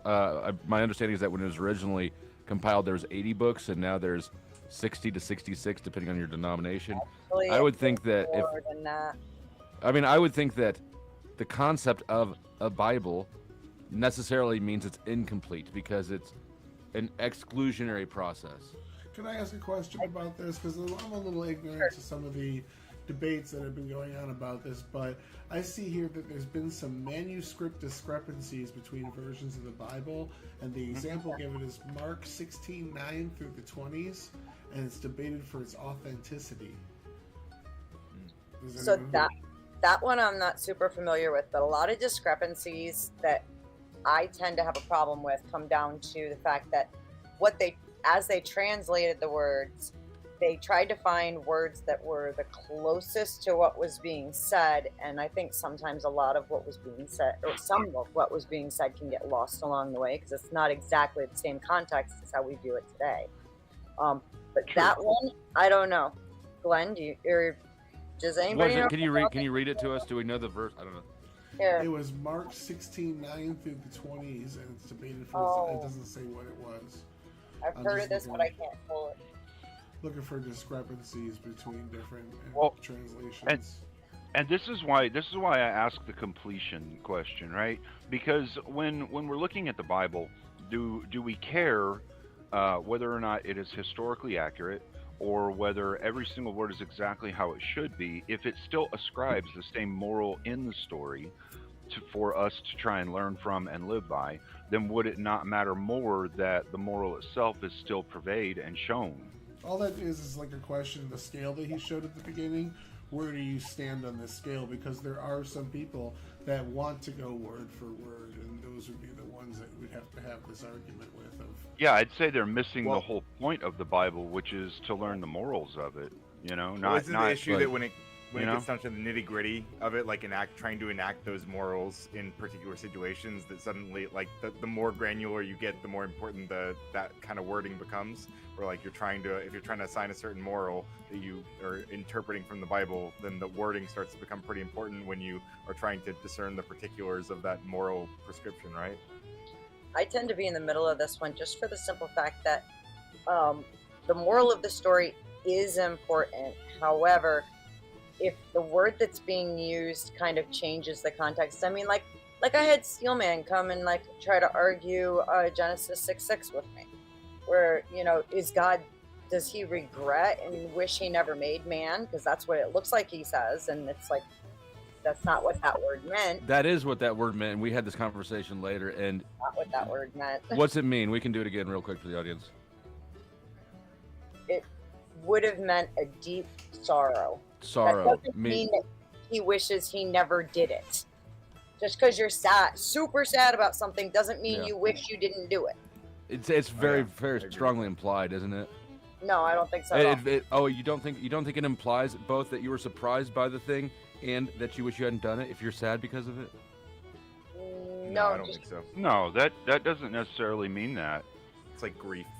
Like you can Yeah. you can be So if sorrowful you're- for if something you're- happening in your past and not regret it because you know it made you better or it Right. made someone else But better. if you're God, you Like, chose that's for just it to one happen example. and you knew it would happen. yes, because he gave us the freedom of will. That doesn't mean he's not watching us do things to ourselves and completely grieved by the decisions that we're making. That But doesn't. it's just- Of equate course to it him. does. That Either he knew it. Okay, this is a whole free will thing that I don't want to go down. But of course it does.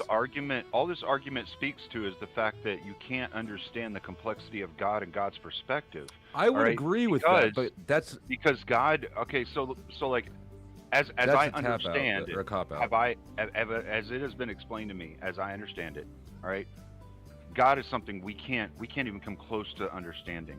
Then What the we book can is good for nothing. understand, what we can understand is what God spoke to the people for how we should try and live our life to have the best life possible, to have the most moral life, to not hurt each other, to not be destroying lives, to not be, not you know, hurt each other. like, So do you think that it be would good be people. good so to people? speak. So do you think would it be immoral for you to kill me because I'm not Christian? According to which religion? Your belief, from your which, to Christianity, your belief. To all the Christians, should you kill us, non-believers? No. No. Matter of fact, Well, Unless you try to that's- steal my food. If you try to steal my food, I'm going to stab you in the 'Cause- neck. no, I I heard Then- you I about did- my well- beans. Then why does Hungry, Jesus prescribe the opposite in Luke 19:27? What does he say? Hold on. Now you're making me do it. yep, now you're making me do You're- it. too. Okay, so real quick, I just See, wanted Like to say, those, thing is, Well, you're, pull this still, up. you're still missing the point. The point Well- isn't whether or not one person said something that contradicted something else or any Jesus. of that. The point of the Bible is the moral prescriptions for how we should live our lives. correct. That's what I'm asking about. This okay, this is can a I prescription just by chime in here? Jesus. Because I You want said 1927. Yes, I want to Luke hop in here real quick 19:27. because you guys were talking about the completion of it. The reason why it's Double check. like you would say it's completed would be because Christ was the final revelation that God had for humanity, and he reveals that already. So that's why there would be no. That's why it would be completed. Double check that verse, Dusty, because that's not Luke. Luke 19:27. Yeah, that has absolutely nothing to do with killing Yeah, it anyone. does. Yeah, it does. It says, "But as for these enemies of mine who did not want me to reign over them, Oh, bring shit, them I'm gonna here go. and slaughter them in my presence." But you have to read the whole thing, Yeah, and you gotta it will practice it will hermeneutics explain to it. get to understand this. What's the If whole thing? Give me the context. if you Hold read, on. I'm not gonna sit here and read the whole damn thing to you, man. I mean, That's- just give me the like, I don't context think we're that trying to- neutralizes. What's the context that neutralizes this command? that neutralizes this command. What do you mean? This isn't a command from God for us to live our life by. It's This from isn't like a moral Jesus. for us to live our life by. He's telling a story. This one sentence isn't a moral for us to live our life by. This is him telling a story and explaining something, and you'd have to go through the whole story to understand the moral or what it is he's saying that you What? should understand. Yeah, this is a whole story that he's literally telling a story about It's three. the parable of the 10 minutes. Yeah. Okay, well then my bad. Listening. Yeah, this is what people get wrong though whenever they're trying to pick apart the Bible rather than take the good morals and prescriptions for how we should live. You try to tear it apart rather than look at the good that's in it and try and ascribe the good to other people.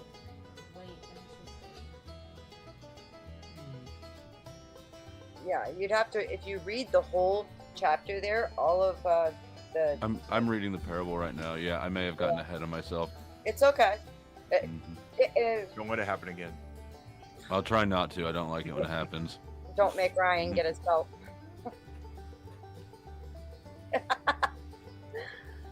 Oh man. We're looking at Luke. Yeah, it was Luke 19:27. I was the retard. I was looking at the wrong side of the page. Luke 19 what? 19:27. But really, you got to read kind of like it's a whole story. It's one. It's about the talents. It's the parable of the talents. Parable of the 10 minas, you got to go through the whole story to get a full understanding of what he's saying. Yeah, at the end. it starts from verse 11. If you just read from verse 11 all the way down to Yeah, this is one of the things that drives me crazy too. When people quote like a specific verse And try to you look pick at it the If verse- we apart. don't you look practice at the good verse by hermeneutics, itself, Christians without do the it all the context, time. it's completely different. this is the thing I complain about people all the time. They don't practice good hermeneutics at all. Ah, yes. Yeah. Yeah. Hermeneutics. This is a story when Jesus is saying that they should be doing something, and the people that were there were saying, "Well, we don't worship you and follow you, so we're not going to do what you say." But what he was ascribing was something that was good for the people, and he's like, "Well, I mean, if you're not going to do what's good for your people, then I mean, we should get rid of you." Well, what if I don't want to do what you think is good for people around me? What I think is good? You asking Yeah, or me what you personally? interpret as good. You're asking me a personal question. What would I do, or what you do? Well, I guess I'm speaking like in terms of using, like, if a society's using the Bible to determine what's good, and like I disagree about like what they're saying is good based on their interpretation of the Bible, like I don't want That's them to the get rid of me, problem right? that we've been running into for millenniums. Or whatever. Well, Yeah, exactly. Well, that's why the Bible has a prescription for that as well. God will deal with the spiritual when you get to God, but mankind can try and deal with mankind and create a law for mankind to hold them to a standard. So it says the word of God, the law of God is above the law of man. But that is because when you pass, you will have to go to God and stand before him in order to go to heaven or wherever you're supposed to go. But here on earth, the law of man, we obviously have to follow the law of man as long as it doesn't conflict with the law of God. As long as it doesn't tell us to do something that's against the law of God. Like if you came up with a law that said whenever somebody runs a red light in front of you, you have to run them down and kill them, right? Well, that would be against God. So we wouldn't do that. We'd say, well, fuck that law. I'll go to jail for it. But it would be morally good. Well, the whole point No. behind a lot of these stories too. The whole point behind a lot of these stories too is actually to call out those who mismanage or do things that are directly harmful to their people. Do you let someone stay in power when they're doing something that's mismanaging things that affect everybody's lives? Mm-hmm. You know what I'm saying? Yeah, and I think whenever people try to cherry pick the Bible, they get away from the morals that are trying to be taught by the story or parable or thesis or whatever it is that is being picked apart. You know, people who cherry pick tend to be doing that and only that, instead of taking the moral that it is that it's trying to say and saying, okay, well, that moral seems like a shitty moral or a good moral, which I think is that's the real thing that we should be talking about here, is whether or not these morals apply to our society nowadays. I don't know. That kind of sounds like, well, you know, Cuba had a good literacy rate. Like, if it's a good moral, then the story shouldn't be feed your wife poison, and if the baby dies, then Correct. you were right to think that she was cheating. So I think that cherry picking out those egregious things is necessary to show that. And like, this can be explained. Like, if you just aren't a literalist as to what's in the Bible, you can say, yes, of course, man has written these things. If there was some sort of divine intervention inspiring it, maybe that divine intervention knew the limits of man at the time and just kept it within the realm they know. Like, slavery is what the practice is right now. So here's some ways to do that until your society is advanced enough to get rid of this. Sure. So I get what you're saying, yeah. I don't know. I don't think you need to go that route. So if we're going to be extrapolating moral meanings from stories, which I do agree, actually, that is the purpose of it, what should we extrapolate from the story of Abraham and his baby mama?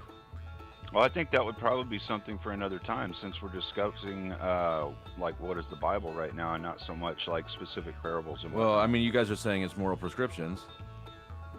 Well, and I'm just to saying keep it on point, you know. Well, What was the question again, Flo? Abraham and his the story of Abraham and his baby mama.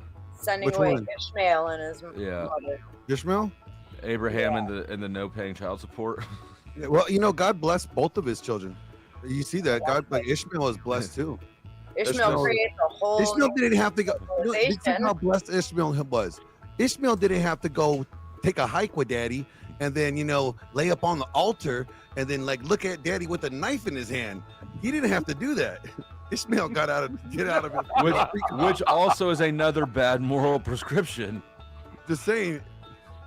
That one is something that's something I'd happily argue with you sometime.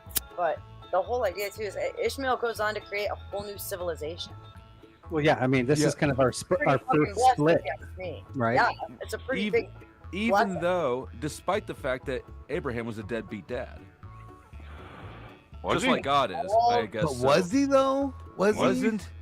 Was Yeah. he, or Oh my what was he goodness. though, or What is that did he just your provide? interpretation? I mean, I would Yeah. argue he wasn't, right? He was blessed I mean, by he God. was a followed rich God, man. and God blessed all his children. Right. Sure. What So did he that's send him off with? independent of Abraham. Abraham's actions as a father was to be a deadbeat dad. How you say that? Because he like How- raised the okay. son for.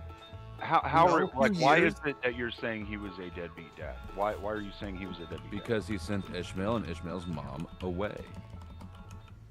And why did With he do a that? lot of monies. Like, you know how many goats Reason. they probably took with them and lambs? Maybe he What wasn't was a the reason? What was the reason for him doing that? because God told him to be a deadbeat dad. God told him to send them away. Okay, Yes. and so we don't know why God did that, because we can't ask God. Right. So- I'm just so saying. you're I'm just saying- saying. We as individual humans, what is the moral that we can pull away from this? God. I mean, being an absentee father is, I mean, pretty consistent actually throughout. All you could The pull away religion. from that was that he followed the word of God and did what God, like the Almighty Creator, Oh, comes to like- you in front of you and tells you, Mhm. look, Flo, you have to pick up a fucking rock. It only has to be half a pound, but you have to pick up a rock and carry it around for the rest of your life. And if you do that, you will live a long and prosperous life. You don't think that You gonna we do can it? And you don't think we can and should Are you going to do it? listen to me? Are you You going don't to think do we it? can and should Are you going to do it? get moral takeaways from this? Just Of answer course, my of question. course I would. The question I is, would why too. was this written down for us to learn from? What is it that people will be learning from this story? Because they follow exactly what God tells them to do. And even with Hagar, she's And looking God for water. told them She's to looking do for- something that is morally abhorrent to most people. When Hagar is looking for water, God comes to her and says, "Don't be grieved. Don't be afraid. from your son, a whole new line of descendants is going to come. Like, So a whole what? nation. Think So about- what? That has nothing to do. Just because somebody else was nice to her doesn't mean that Abraham didn't treat her poorly. I'm not even arguing that he didn't treat her poorly. I'm not arguing that he didn't. Okay. I mean, I'm pointing out to the more if this book is to teach us good morals that we're supposed to decipher from there, what do we decipher from that story? What you decipher from that story is if the almighty creator comes before you and tells you to fucking do something, you fucking do that thing. Well, if that happens, you don't need to have read a book to know that. You just go, oh shit, this is fucking God right here. It also well, documents it's just where giving an that example line- so that people can see, Yeah. okay, this is what happened. This is what you should do. If your creator comes before you, Yeah. you should do what your Right. creator tells you. But that's what I'm saying. You don't need to be told that. If you have the creator in you? front of you, no, you don't. Some people No. may. Why would you? Some people may. Couldn't he tell you that? But Some It- people it's- may need too to is be it told also- that. it The only also people who need tells to be told that- that are being told that by humans, by other Some humans. people- Yeah, and it was other humans who decided to include that in the Bible. So if I would listen to you, another human, why do you think I wouldn't listen to God? That's an absurdity. I wouldn't make It that also assumption. tells the roots of where that civilization originated out of. So is it a historical document or is it a moral Actually, it is. document? The Bible's broken up into like 5 Yeah. different sections. If you really wanted to know, you Yeah. got like Go. I can Then even go, show go. you where You got other this, I mean, man. civilizations, I've went and found where other civilizations documented the same stories that happen in the Bible, and from their own perspectives. Like a giant flood. Yes. Yes. so, I mean, that okay, was- real quick, you guys. You have like the Actually, patriarchs, I you have got you the on historical books. I got You got you like on the that. wisdom. Guess what? Guess what? So the Epic of Gilgamesh dates to when? About 10,000 BC, right? 10th century. Oldest No, book, I think. It's the 10th century. Okay, no, it's not. Actually, at the same time that, okay, where is it here? I wrote this shit down because I was even like surprised by this. All right, the Epic of Gilgamesh, the oldest fragments are from 1800 BCE, okay? In the 9th century, 9th, 10th century BCE, we have both the Tel Dan inscription, which literally refers to the house of David, house of Israel. It's the oldest reference to them, literally word for word. And this is so that's the same time frame. And What do then you the mean other word one, for word? It says the house of Israel. the house of Israel, the house of David. Okay. David was over 3,000 years after Noah's Ark. David Okay, is his name.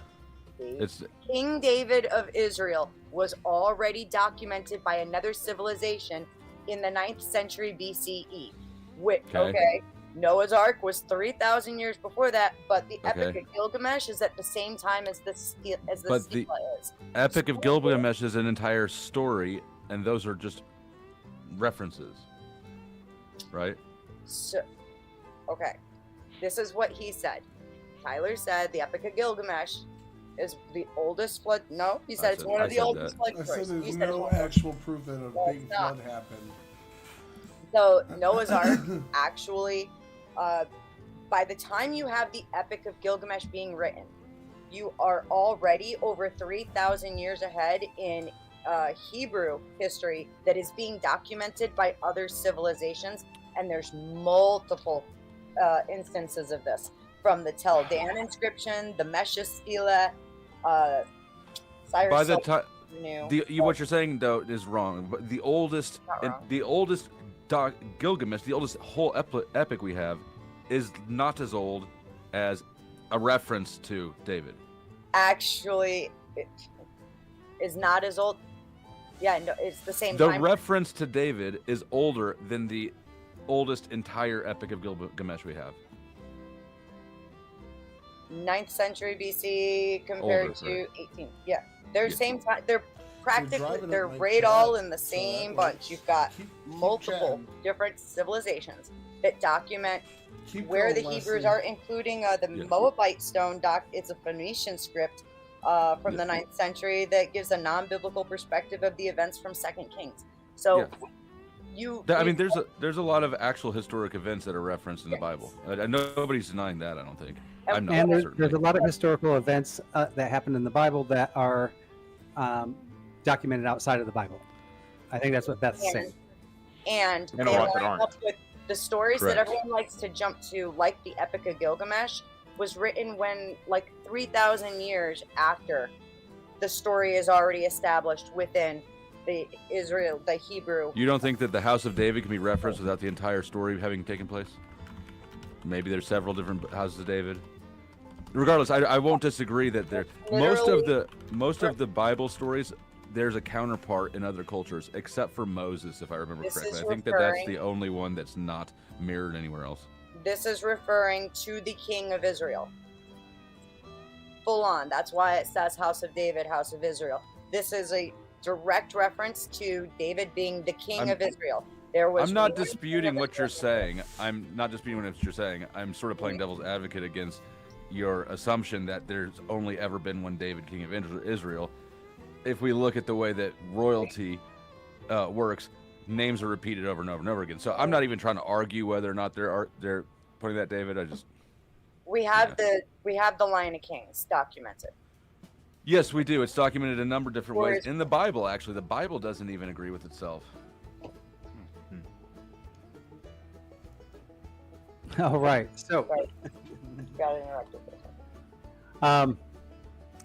kind of once again bringing back into like what is the Bible. I think we kind of all agree that the Bible exists. I don't think there's much disagreement on that the Bible is mistranslated. That's gone through like 10, 20, 30 different translations, and what we're reading today is completely inaccurate from day one. I mean, would anybody disagree with that? I would say it's probably mostly accurate. It may not be completely accurate, but it's probably mostly accurate.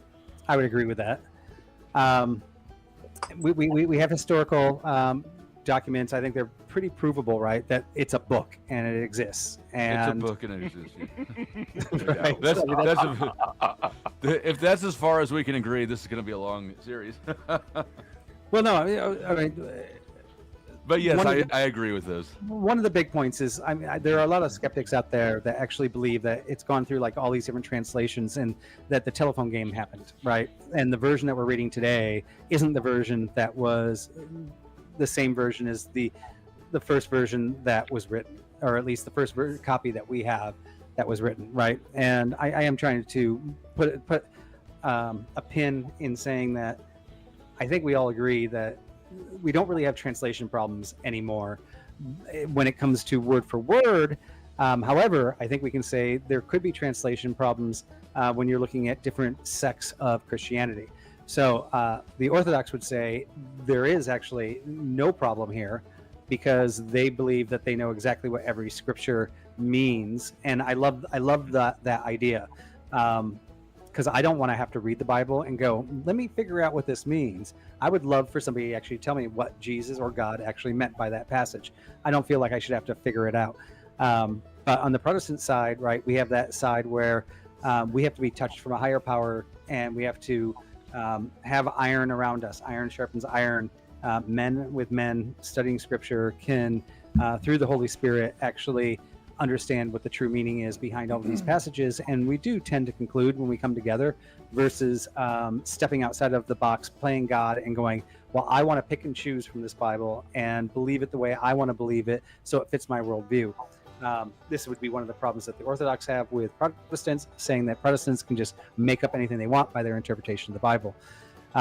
But what I do want to step into, and for episode 2, is really on the crux of Preach it, Brother Wesley. asking about the divinity and how we can actually say this is something that is real. This is something that's from God. And how can we prove that that's something from God? A lot of this stuff was hit on during this episode. We definitely have a lot more to unbox, a lot more to explore. So, I mean, we were on topic, we were off topic. We did explore a lot of different things there. But I do want to kind of wrap it up into some final thoughts on when we're just looking at what is the Bible. I think everybody did actually give their opinions there. But maybe we can wrap some of this up with some closing reflections on what that is and what you expect from episode 2, where we actually do start talking about the divinity of the Bible. So how are us on the faith side going to prove to you that not only now that we know we have a historical record that we think is fairly accurate, with maybe some canonization problems between different religions, but books that, if they are factual, how do we put God behind the author of that? And that's really where I want to go next week.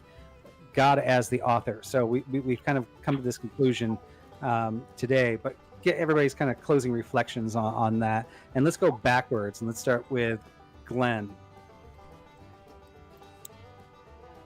Wait, what? What was the last part? Oh my God. Pay attention, So- Glenn. No, like I heard most of Kidding. it, but I just didn't get the last part. Like, okay, like what were we expecting for episode 2?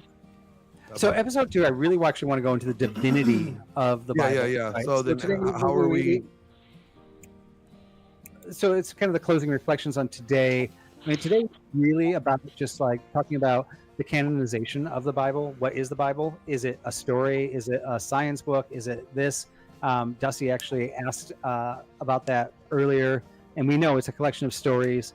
It is a collection of history. That history includes testimonies.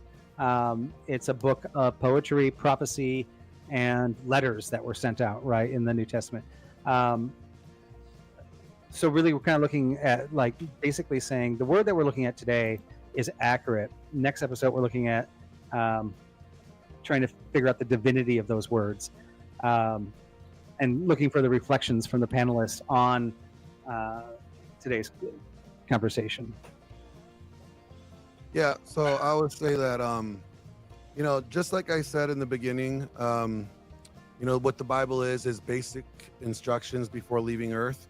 And I still look at it as the same thing. I think that, you know, God gave us this how to live life guide by, and, you know, we have it's like a cheat code. We have the cheat code right here. We just follow the cheat code. And like when next week, when I'm thinking about getting into the divinity of things, I think that how we have to prove to them that there's divinity in this. I don't think I have to prove anything. I think the Bible proves itself. When does God ever need me to do something for him? Like, you know, it's the other way around. So I'll Tap let him speak for himself. I would tap out beforehand too, because Hey, because it's not even my fight, you know? it's an unwinnable fight. But I'm getting ahead of myself. Good. Taylor. Flo's So, gonna be like he's gonna be a Baptist pastor in like 3 years. Watch. He will. so more or less what we all agree on here is the morals and worldview that comes out of this is an overall good. It seems like we just kind of disagree on our level of belief and level of interpretation of these things. Generally, I don't, even if there are mix-ups in different versions of the Bible and disagreements, I don't see that as invalidating on its own, because it's been a long time with people that didn't communicate, a long game of telephone. So I don't even see the mix-ups and altercations and gatekeeping as invalidating. I just, at the end of the day, think that we are taking away from humanity and human beings. This is a system, an ideology that we came up with that, again, as Glenn said, gives us a cheat code, at least a certain type of person, a cheat code to live their life in a morally good, structured way that takes them out of the ambiguous gray areas, provides them a route to aspire to be a better person. And so for that, I'm not against it. I just don't believe the stories that are backing it. And again, you guys are going to have a hard sell turning me around on that. Tomorrow is where we're going to start to really see disagreement, because like I don't see any tangible proof that anything is backed by some sort of divinity. So I'm hoping for some challenge there. That's all I can say for tomorrow. All right, Ryan. What you say, Love? Yeah, I think that What? similar to what they were saying, I think what we agree on is that they are text written down by people, at least prescribing morals largely, or like at least it seems like generally they're used as moral documents to help provide people some moral shape to how to live their lives. Whether those morals are good or bad in effect is certainly a whole different discussion. I don't know that I'd buy into what Tyler said necessarily. That we agree these are even. I mean, there are obviously good morals, but I don't know that I would even attribute those like to the Bible. As I think they're kind of like the Bible is maybe embodying things that you could simply reason yourself into. Yeah, again, there also seems to be like a lot of historical things that are in there, a lot of things that are substantiated, a lot of things that aren't. But in general, yeah, it seems like a document that is used to prescribe some sort of moral structure to people's lives, and again, that can be good or bad. But I would prefer still that people approach their moral systems in a more nuanced way than just like these stories like are the end all be all of morality. I think morality is a living project that we have to continue like we figure out through living our lives and through all sorts of supporting documents, not just one book. I think the Bible is basically all the things originally first described, except the divine word of God. I think that it has some historical parts, it has some poetry parts, it has some rules, it's got a bit of everything. Ultimately, though, and maybe by design, because people treat it as a moral authority or an idol, and because it is so big, people, it's very useful for anybody to find basic support for basically whatever they care to find. I think if I understood the purpose of this right, or maybe if I interpret what I believe the purpose of this episode to be, to Vybe, I think that he's trying to establish that we can trust that the Bible now is accurate to what the Bible was originally, and I do think that largely, at least in my mind, you can move forward with the assumption that translations have not been radically changed. However, there has been so many years and so many translations and so many moving parts to this book that it's easily exploitable, right? On either side. You can say that prophet doesn't mean prophet, and even if it does, regardless, what I'm saying is both sides can exploit the fact that it is old, it is huge, and it is translated. So it really is. It creates quite the predicament because you can never get around the fact that it incentivizes people to exploit that ambiguity for their own purposes. Also, just a side note, I did look up every instance in which prophet is used in the NSAB, I believe, Bible, and hold on. 6 of them, just reading the verse in which the word is used, not reading the context at all. 6 out of 13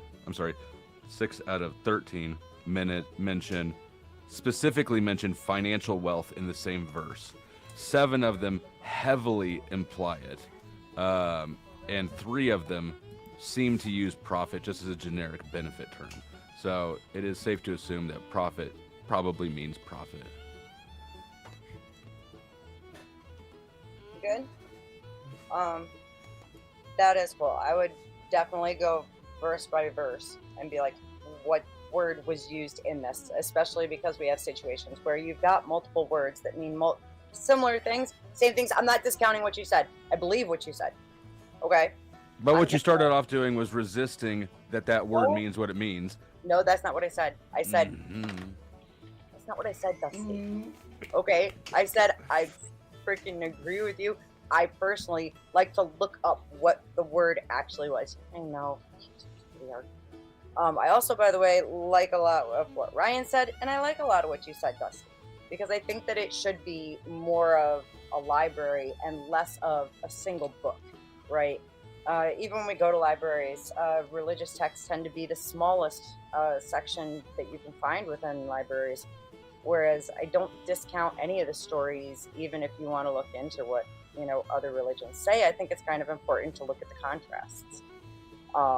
And no, seriously, Dusty, I'm not discounting what you said, and I'm not resisting what you said. Stop resisting. You're struggling. No, you're supposed to say submit, woman. I only say that to Lindsay because I want her to cry about it for the next 12 months.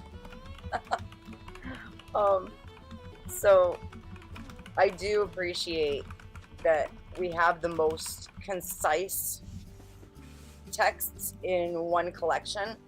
However, personally, I mean, you know, I have a copy of Dead Sea Scrolls right there on my freaking shelf next to my bed. I do see the value in looking into more text than just what we have in the Bible that was given to us. But it's fun chatting with you guys. Can I do an addendum, Vibe? I forgot one little part. Make it quick. Okay. I think that the Bible has a lot more utility when it's not used as a moral compass. I think that the morality embedded in it is highly questionable, and that people pick and choose out of it what they want to claim as Christian morality versus not Christian morality. But I do think, though, that if you get away from the impulse to use it as a rule book, then you can read it with more nuanced understanding of the message trying to be conveyed. That's all. I agree with you, Dusty, completely. How about that? Cleaner. That's better. That's all I've ever wanted from you. My take's probably going to be pretty crazy. The Bible can and will be cherry-picked for people to attack the religion with fallacious and or semi-fallacious refutations or arguments. That's always happened. It always will happen. It has moral prescriptions for how to live as a society, and if you have issues understanding it, you should talk with a member of clergy to get guidance on the interpretation. People misunderstanding the Bible's placement. It is a product of the church. The church and religion is there without the Bible, but the Bible is not there without the church. Faith is what matters, and that is what the church teaches. My God, I couldn't have a better wrap up there. But that would be a wrap up for us of faith. And I mean, I find it interesting because I personally don't believe that the Bible should be a pick and choose definition of morals. And I think that's where a lot of the debates come when it comes to Christians and secularists, right? Secularists go, well, we can pick and choose when we discuss with each other and we don't like this particular thing anymore because today I want to lower the age of sleeping with women or raise the age of sleeping with women because now our moral ethics all agree that we've changed our moral ethics. I do like an unchanging moral framework, and I don't believe that if I'm going to be a Christian that I get to pick and choose. I think the second I pick and choose, then all of a sudden I am no longer a Christian. But I also, to what Cleaner said, I am a layman. I am an ant. I do not understand God's word completely. I'm always struggling to understand it. I do have to go to my elders and my pastors and ask about verses and phrases, and I do understand that there are multiple sects. So I even have to every once in a while go, is the one that I'm in is the right one, right? And that's why it's good to have these discords and have everybody talk. But in the end, as far as this episode and my concern, some people may razz me on this, but I think we got to win in that we're all pretty much in agreement that what we're going to be talking about from this episode moving forward is pretty accurate. No, I don't think anybody on here is saying it's 100% accurate, but I think we can actually agree from moving into the next pieces that we are all talking about text that we feel that is mostly unaltered from its original hand, whether that hand be of man or be of God. And I mean, as I said, this whole thing was basically based to build on building blocks. And so I think we actually really did define a really good first building block to step into the next part, which is where did this actually come from? Did it come from the word of man, or did it come from the word of God? And I actually prepped for that one, which was the original episode 1, for weeks. So I have a lot more ammo on that one. I didn't have much ammo on this one, so hopefully we're going to really dig into it on that. But from there, I would like to open it up for just a little bit to the chat, to peg any questions to either side, and I can post those up on the stream. If anybody wants to jump into the conversation, go ahead and throw the question out there, and we'll post it there and see what the panel says. And I don't know if anybody else has anything to add into that closing while I wait for some chats here, but I'm pretty excited by the first episode. I just dropped a question into your chat in all caps. Really? Yeah, no, I apologize for my douchebaggery. Is he gaslighting himself? There we go. Where? Please repeat. Answer for your crimes. Hey, I'm just trying to. I have questions when I read. I mean, I am faithful because I have something beyond just.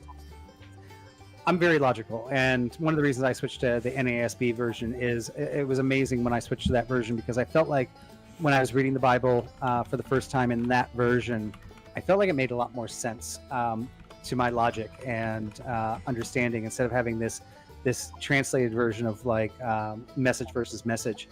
I feel like God touched my heart, and I felt like I had a lot of understanding in there, but those are feels. And I understand when talking to atheists, and I have a lot of atheist friends, I've had some that have converted, that feels is not enough for them to take that next step. And you do have to give them some type of logic.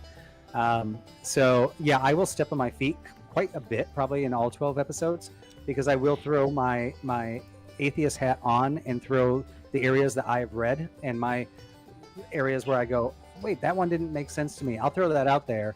But that doesn't mean I actually didn't get an answer, just to help other people that have had the same questions come to the same conclusions that I did in the end. That's fair. I think somebody in the chat said something at the beginning of the show that I thought was very interesting, that I would very much like to touch on. You say science and believing in science, digging deeper into science, wouldn't that conflict with religion? And what I found, and I have a number of degrees, I've done a whole lot of things with science. I very much enjoy research and design, research and development, coming up with new things, learning new things. But the deeper and deeper that I dig into science, the more and more I understand that we're only three-dimensional. To try and understand God is like you're gonna try and add 6, 7, 8, 9, 10 dimensions to get to where God's at. We can't even understand a fourth dimensional being. You can't even understand quantum entanglement. Quantum entanglement, where two particles are actually affected by a fourth dimension, but we can't understand how they could be on other sides of the universe from each other, and still one forces the other to spin in the same exact motion it does. So if we can't even understand something as simple as the next dimension up, how the hell would you think that you could understand God? 1000% agree. And which then leads me to the conclusion, why then, if I agree with that, which I do, people who are pretending it's something else, like the Bible authors in all religions, are necessarily lying to me, or I'll give them a bit of that, they're misinformed, Misguided. Right. Yeah, misguided at best. Right. How convenient. Everyone's just too stupid to get it that doesn't get it. I think it's reasonable to believe that we're too stupid to understand the nature of God, just like an ant can't understand calculus. I think that probably we can't understand why we're here. That's reasonable. I think or we simply, like, our talking senses about might simply fullness. not have access to those dimensions, right? Like it might just be that we literally can't conceptualize whatever this thing that we're pointing to is. And When ants Well, put a yeah. rocket on the moon, that comparison will land with me. Well, I mean, I think what Dusty's saying is fair, though. Whenever you look at the reality of what it is he's saying, We didn't put a rocket on the moon. what he's saying is basically just really simple. You can't understand God. All you can understand is what God has shown us, or what we understand to be of God. And that's pretty much it. We can try and understand that, but we can't understand God. Like God is something so far beyond us. We can only You like my understand music? our limited capabilities of I- understanding of what He shows us. That's it. I mean, agree. one of the things I always kind of feel like, I mean, God, we were supposedly made in the image of God. And He wants us to be like Him and to love Him. And I think He wants, like, if He understands everything, and He's in this other dimension, I think He wants us to also, like, every time we make a new scientific discovery, when we look at quantum physics, I think He smiles and He's like, they're getting closer to figuring out and being more like me, even on the science level. Like, not just being like, the greatest virtue in the morals, right, is if I'm unaffected by this outside stimulants of sex and anger and all these different things, right? That is a higher being in mind. And when you get to that higher being in mind, and you're looking at science, and then you're going to higher being of like trying to go outside dimensions, these are all things I think He really wants us to discover and find. And the basic teachings, He's teaching us like we're ants. He's like, can you just guys stop doing the stupid stuff first, so I can expose the really cool stuff for you? And some of us have figured that out, and we're learning some really great things. And I think He smiles every time. And I think science and God go hand in hand. How did He create all this stuff? I do want to point to Animated Effigy's question here. He does say, how can you say the Bible is correct, the correct set of books, when the books were chosen by a council of men who let out the books that said they didn't have power? And I mean, this is a good question, right? But we could also That's a say, fair question. how did the first book get written by a man? So if we do have these councils, and they are pure in their faith in God, and they are led by the Holy Spirit, which the book that they're even reading was written by a man that was led by the Holy Spirit. We have to have some faith in looking at the history of the councils that were put together, that they also had that same God-breathed logic to make the conclusions, put these books together. If we don't believe that, if we believe that the first book was divinely written, then how can we not believe that the council that was put together was divinely put together? And I think there are arguments against this as well, where we can find some councils that did change and didn't do it right. I think there are books in there that might need to be in there, and maybe the councils got wrong, but you did have a group of people. Beth, go ahead. I see it. I was waiting for you to finish, just marking my place. Go ahead, finish. She peed on the and bush. I actually really interested in some of those things. I mentioned it earlier in the whole conversation, that there were certain standards that, like, the group of people said, these are the standards we're gonna meet. Doesn't mean that everybody in it felt like there weren't more books that should be in there, but the global consensus standard was between all the people. They said these are the standards it has to meet, even if we think it's holy.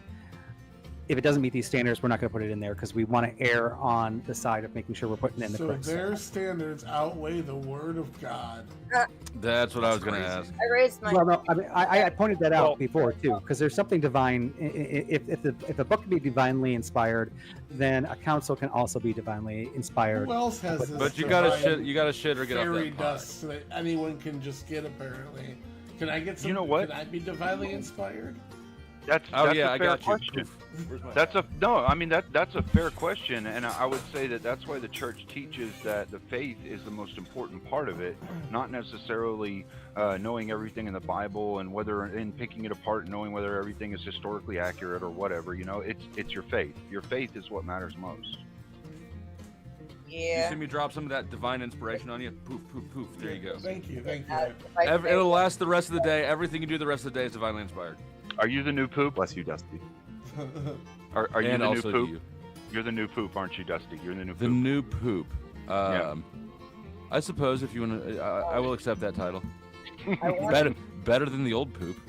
I mean, honestly, I would say, like, if there were any powdered dusties of that day, God would have intervened and made sure he wasn't on the council. There was a powder dusty of that day. His name was There Jesus, was. and they executed him because he was a pain in the ass. He is Radical descended man. from Constantine, after all. I mean, just saying. All right, Beth, go ahead. I was gonna throw in food for thought. Now I'm afraid the Don't Christians like are all it. gonna We're get about to mad at me finish. when I do.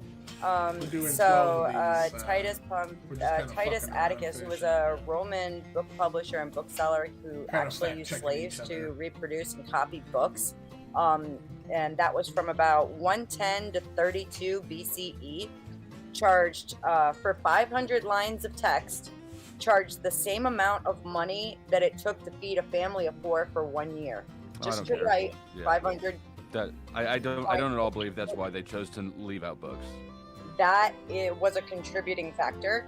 I'm not If they saying it let was- budget leave out books, then I got news for you about the validity of the divine inspiration. Well, I mean, you could say that best you could, but Johann Gutenberg came out with the printing press and like gave books out for free, damn near. There isn't a That- dollar value on the word of God. I mean, Beth. you know, Amen, there's brother. there's Hang on, both hang on, sides, hang that's on. all I'm saying. Wow, even the atheists That's got it. mad at me. I said number one, it's a contributing factor. Like literally most historians agree with this. Okay. I don't know why God can't manage his finances. When it did come So down, true. you're such a smart ass. He made everything in all of existence, but When it- every Sunday the crescendo is that he's like your broke cousin who didn't pay you back the last time, but swears that if you just loan him some more money, he'll get you next Yeah, I week. mean, when it did Yeah, come down to it, this is one of the things that the council was considering when they were deciding what books they were or were not going to put into the Bible. That's why they said if these two things say the same thing. That is not a divine consideration. I agree with you on that, actually. Okay, I actually agree with you. I think a lot of books got left out that shouldn't have been. The Gospel of Thomas is dated to the same exact. then you're fucking- saying that the Bible is not complete. Well, But there's also I mean, the if question that's of the fraud. case, then Or why you're saying didn't that they it's just- lacking something. If Which- you're saying there's books that should have been in there, that means then the Bible is lacking. Blasphemy. Which if Bible is If that's the complete? case, though, my question would be, why didn't they just sum it up into like, I don't know, 10, 15 pages of the Book of Morals, and then we just had a Book of Morals for how we should live, rather than all The these Spark stories and all Notes? that. Yeah, Which- like Yeah, the Bill of yeah, I Rights. mean, like- and Which I just Bible want- is complete? I Guys? want to Tell me. I want to say one thing real quick about the. 88. That's also a good question. There's also. So you think like the church will be like, hey, we can't afford you guys printing this, but you know what? If you don't print all the words that you're supposed to, you're going to hell. And I think that would be very motivational, and they wouldn't even have to get them Might to pay be. for it. Originally, these books, the extra books, the Dead Sea Scrolls, would have been contained in libraries where all of these texts were.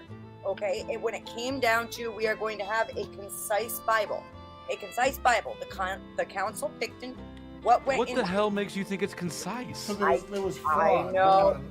Let me get this point out real quick because there's also the fraud component.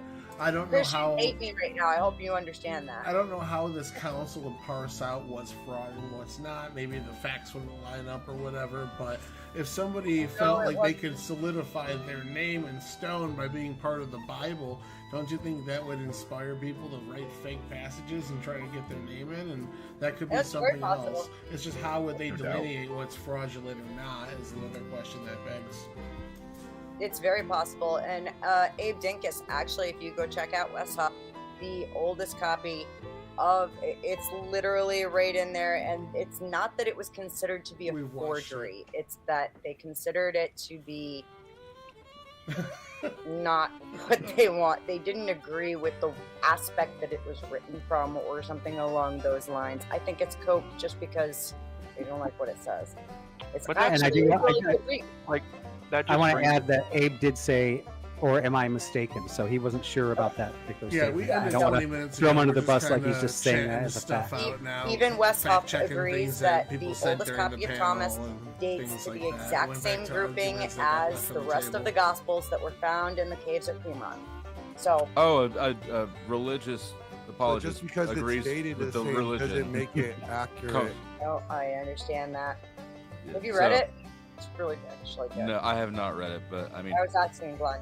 oh, Yeah, and just to be fair to correction, what historians actually say is that this is most likely how they came up with it. They don't know for sure this is how they came up with it. They say this is most likely what of happened. course, Correct. of course, yeah.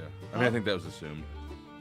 Well, I just like to correct because the language matters, and I don't want somebody to go tearing into Beth's ass because Fair. she said, "Well, this is what they're saying it is," you know. I mean, I would do it for recreation, but I don't. Yeah, no, I get what I you're know. saying. Yeah, no, it's like I said, there's a lot of contributing factors as to why several different books were not included in, which is also why you see 66 books in one Bible, 76 books in another Bible, 88 books in the Ethiopian Bible, and then that doesn't account for the Dead Sea Scrolls on top of that. Or at least But- about half of them, I think, right? Is it about half that aren't included in the Ethiopian Bible? Is the faith all sola scriptura though? Is that all it is? You read it and so then you have faith because you read something? No. So then, I mean, the question of completion, the question of actualization, the question of divinity, do these questions matter as far as whether or not you're going to have faith in the thing? Not in my opinion. So Which is why I I'm don't- okay with saying this. this is why I don't understand why there's so much argument about the little nitpicking things. If we all understand that, like, there's supposed to be some good things that we're supposed to take from it, yeah, okay, maybe there's some things that the way that we interpret it don't sound good, and that's fair because we're open to fallible interpretations. But if we don't understand it correctly and we have questions, then ask somebody who's been studying that shit for like their whole fucking life and get their perspective on it. And they might actually be able to teach you something. You might be able to learn something and actually take a good moral away from something that you thought was actually something horrible and atrocious, but isn't. I think there's something to that, but I think it's also possible that like the moral that comes from it is bad. Like the moral that was written into these things, since they are like, you know, as like the atheists in the panel, they see it like they are not like divinely inspired. They're just written by people. Like it's perfectly plausible. It's perfectly plausible that like there were actually what we would like ultimately, even if we fully understood the intention and whatever, like all of these things, like that we would still perceive this to be a bad moral, right? We could still perceive there to be bad ideas in the Bible. I think that's like, but I mean, I agree that you can learn a lot from it, but that, yeah, I don't know, it just doesn't seem like I think it's something that we need to engage with. Were you referring to like a church father or like that? I'm not pointing to any specific moral Well, lesson. I'm just saying in Ryan, general. I'm talking like, about Cleaner when he was talking about like Yeah, I was saying you should probably sit down with a member of clergy because, I mean, they've been studying that stuff for a long time. And I'm not saying that they're like the only authority that could get it right, you know, but they're going to have the best chance of giving you the most insightful understanding of it. Oh yeah, no, I agree. Like I believe that people that study it and like meditate on it regularly, I mean, those are the ones that you should, you know, lean on for clarity if there's something confusing or not understanding what the passage is trying to, you know, say there. But see, but that's a slippery slope because then you get the, you know, the group of people that don't know what the hell is in the Bible and they'll just tell you to go ask the priest, and then you're like, what the fuck do you believe in? Well, I the get priest that. says. You know, I it's like, get that, Glenn, but I mean that's the same thing as like us having us saying that we should have accountability buddies. You know, you could pick a bad accountability buddy and they could lead you astray. Well, yeah, that's true. I mean, we're men, we're fallible. We could pick the wrong man to be our mentor in something. That's fully possible, you know. But that doesn't mean we shouldn't try. That doesn't mean we shouldn't have the intent to do better and the intent to try. Yeah, and then there's I also agree. Like, I mean, that's why I think church leadership is important, and like pastors and like mentors are important. But you can't even, like I said, like you mentioned, you can't even fully trust them. You have to verify their work. Like Sure. fact check. It's always about fact check. yeah, Sure, because again, things have different agendas. more You clergy. can automatically declare illegitimacy of some things, which actually historically have plenty of backing. So it all depends on where what their agenda or goal is with things, right? And that goes for every person. I'm not trying to knock anybody with it. I think the only issue I take with all that, all of that whole conversation kind of presumes that there is some like true moral, like some moral truth at the root of the text that we're referring to. No. that wasn't what was said. It was saying if you don't understand something, then ask somebody who's been studying it for a long time. Yeah, the no, same I way, understand. the same way, like if you don't understand the law, you'd get a lawyer to defend you in court, you know, or Right. something like that. Listen to what he's saying though. If you don't understand algebra, you're gonna talk. If to you your don't, but all those things are actual things, right? If you don't understand the Bible, maybe it's because the Bible is wrong. Why would you go to an expert to convince you that the Bible is not wrong? Yeah, This- or like what is like if the thing that I'm learning ultimately is still something that I perceive that I still like outside of my, because I don't have Give me an faith, example like that could- well, I still think it's, if I still think it's bad to like what? Sorry, you're asking for Yeah, a specific- I no, don't no, know. Can you give me you're like asking a fair question. Like, can you present the question in a way that like not just like He's- vaguely, so I could actually kind of. Basically, what I'm he's speaking saying is, abstractly, but if you find I something just in don't the know the Bible well enough to like point to a specific thing.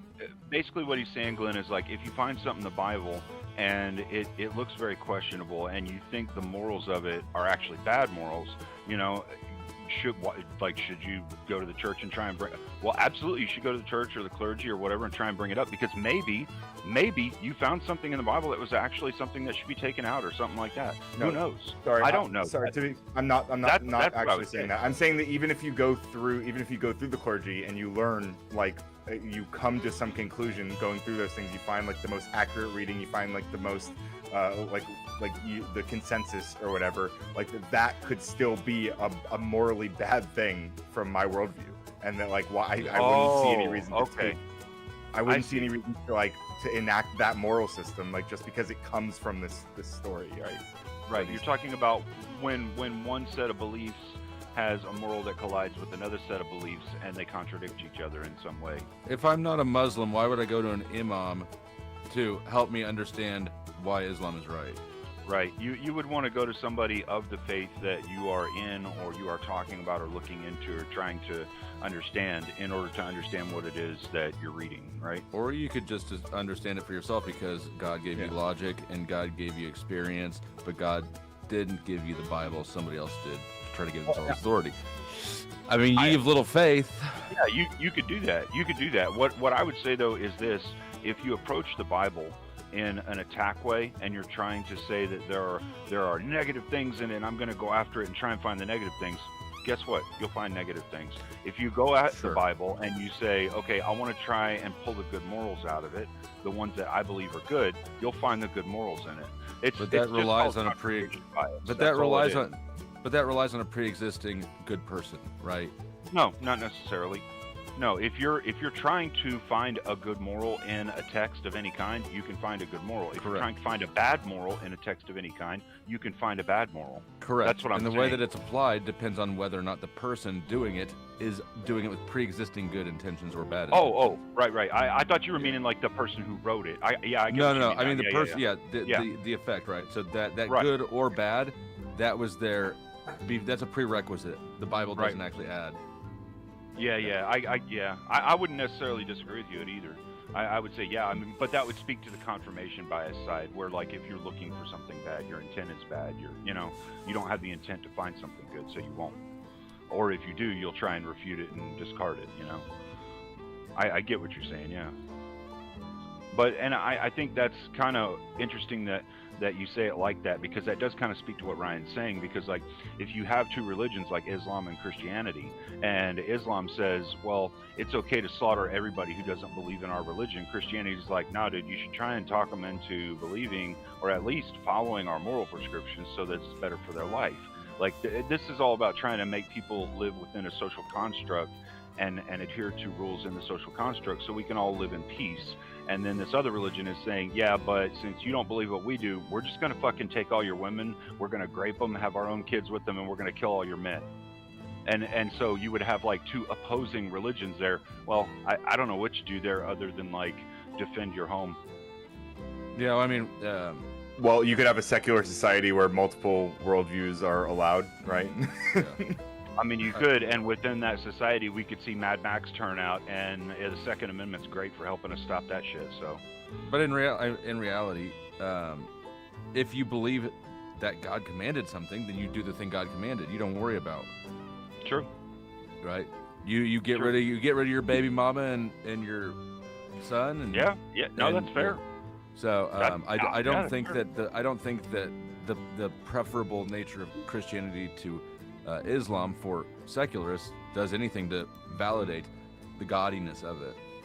No, I was bringing the two up just because I was trying to show what Ryan was talking about when he was saying, like, you know, if you have two religions or you have two belief structures and they conflict on this one moral that you found or something, you know, I was just saying, I don't know, I guess in that case, like, yeah, I mean, since you would be kind of reading it and taking your own morals from it, and or maybe even going to the church or a church and taking a moral from it, and it may conflict with what you personally believe, then I guess as long as it's not destroying your life, just believe the way that you're believing. I don't know what to tell you. You know, I mean, I personally, I would say try to adhere to the social construct that's there that is producing the best positive for children in society and for the women and the men in society. You know, I mean, that's what I would say. Real quick, Flo, I knew I needed to correct you on this. He didn't just like send his kid away. His kid was 16 years old. All right, he was damn near a grown-ass man at that time. All right, Did he help him pay for college? Yeah, he helped him count sheep and goats. Did he put him in his first We car? also go to it. Yeah. You know, like he even sent his mom to college with him so she could make his bed and shit. Yeah. So fine. He raised his son all the way to 16. That's well past how old Mary was when God. Never mind. The point, but that's still a dickhead move to do, to not talk to your son anymore. Who said they didn't talk no more? He said, "You grown. Get out of here now." He didn't say that to Isaac. So I got a super chat here that I think is kind of leads. It wasn't really framed as a question necessarily, but I think it's a good one anyway. And it was Def Not for 999 says, I think if the Bible told them they must murder, hopefully they would not do so. In the end, they decide they align with this thing and take it on as part of their beliefs because they feel it's right. I think that's an interesting point. Like if the Bible said that, like, if the Bible was like pretty clear that, like, you know, for some reason that you needed to kill radical coders, like, should I run for the hills? Kill Umbreon. Like, are you guys? You would be or screwed. my boy, you know, like Does like anybody I guess. want Yeah, go ahead. any of the Christians want to tell them about the Old Testament? I was No, just about to exactly, say, right? Like, if yeah. God told us that to go after Radical Coder's crew, yes, you guys should run for the hills, because the story is we will win, we will get your land, and we will dominate your territory. That is Old Testament. It's exactly what happened when Moses took the Jews out of Egypt. Egypt. I mean, really, like, just think about Took the him 40 question years, you're but asking. Like, Ryan, think about the question you're asking. If a multi-dimensional being that we call God comes down and tells a mass of people, go annihilate all radical coders, a multi-dimensional being that we call God comes I would and be tells on them board. that, An alleged multi-dimensional fucking being. do it. I might say, I would I'd say we should commit this guy. He's schizophrenic. I He would thinks that do the it. creator of the universe is I talking feel to him. I'd feel bad, but I'd do it too. And he wants to kill me for it. That's crazy. do it. Fuck you. Ryan, Let's add look, something to this. I- If hey, we man. actually look at the journey that Moses took, it was 40 years, and God proved himself over and over and over to a mass of people before they took over, right? It wasn't just like one guy got this message, woke up in the morning, he's like, I think God told me to kill everybody and go take this land. No, he said, save these people first, bring those people with you. Now let me prove and give you guys laws before I send you this land. Let me see how you guys misbehave. Let me punish you and show you how you misbehave. And let me talk to you again over 40 years. So this wasn't like a one-day schizophrenic, like, go take over this country, like, type of movement. See, this is why I say that It's like that- mass delusion. I Then. got This is why I say question about that. Christianity, or well, religion entirely, gives people shit values. The justification practice you just did there is crazy. Hold on, let me. I can give a better Ryan. justification practice, and that's that, you know, at least one of these groups of people was literally slaughtering infants as sacrifices. That's always what they say. However, we know that the Jews practice that because Abraham wasn't really too concerned. Like, he didn't question, maybe this isn't God telling me to do this. What are Okay, I got a question. So Ryan, if for some reason, like the government came down to you, let's say the president came to you and said, you know what, here's a gun, you're going to war, you're gonna go kill them sons of bitches now. Are you not gonna obey the president? No, president's not a king in America. No, I mean if I don't, I mean he's gonna kill me if I don't. You got Maybe. drafted. let's say. The whole point is like, would you not? Let's say he's a king. Say we have a king, and they tell you to go do it. Again, if Whatever he's the gonna king kill me says. if I don't, then that's I guess I have There's to. gonna or I'm be gonna there'll be killed. some consequence if you don't. You don't know. So since this is just after panel banter, I'm gonna go bow out to eat dinner. All good. No, Take if it you easy, go, man. then Radical Easy. Coder has to shoot you. Hey, you still got divine inspiration, so whatever you have tonight's probably gonna be good as shit. Thank you Well, for hold on, sprinkling Ryan. me So with that. would you Yeah. do it? Would you obey? Stay safe, I guys. mean,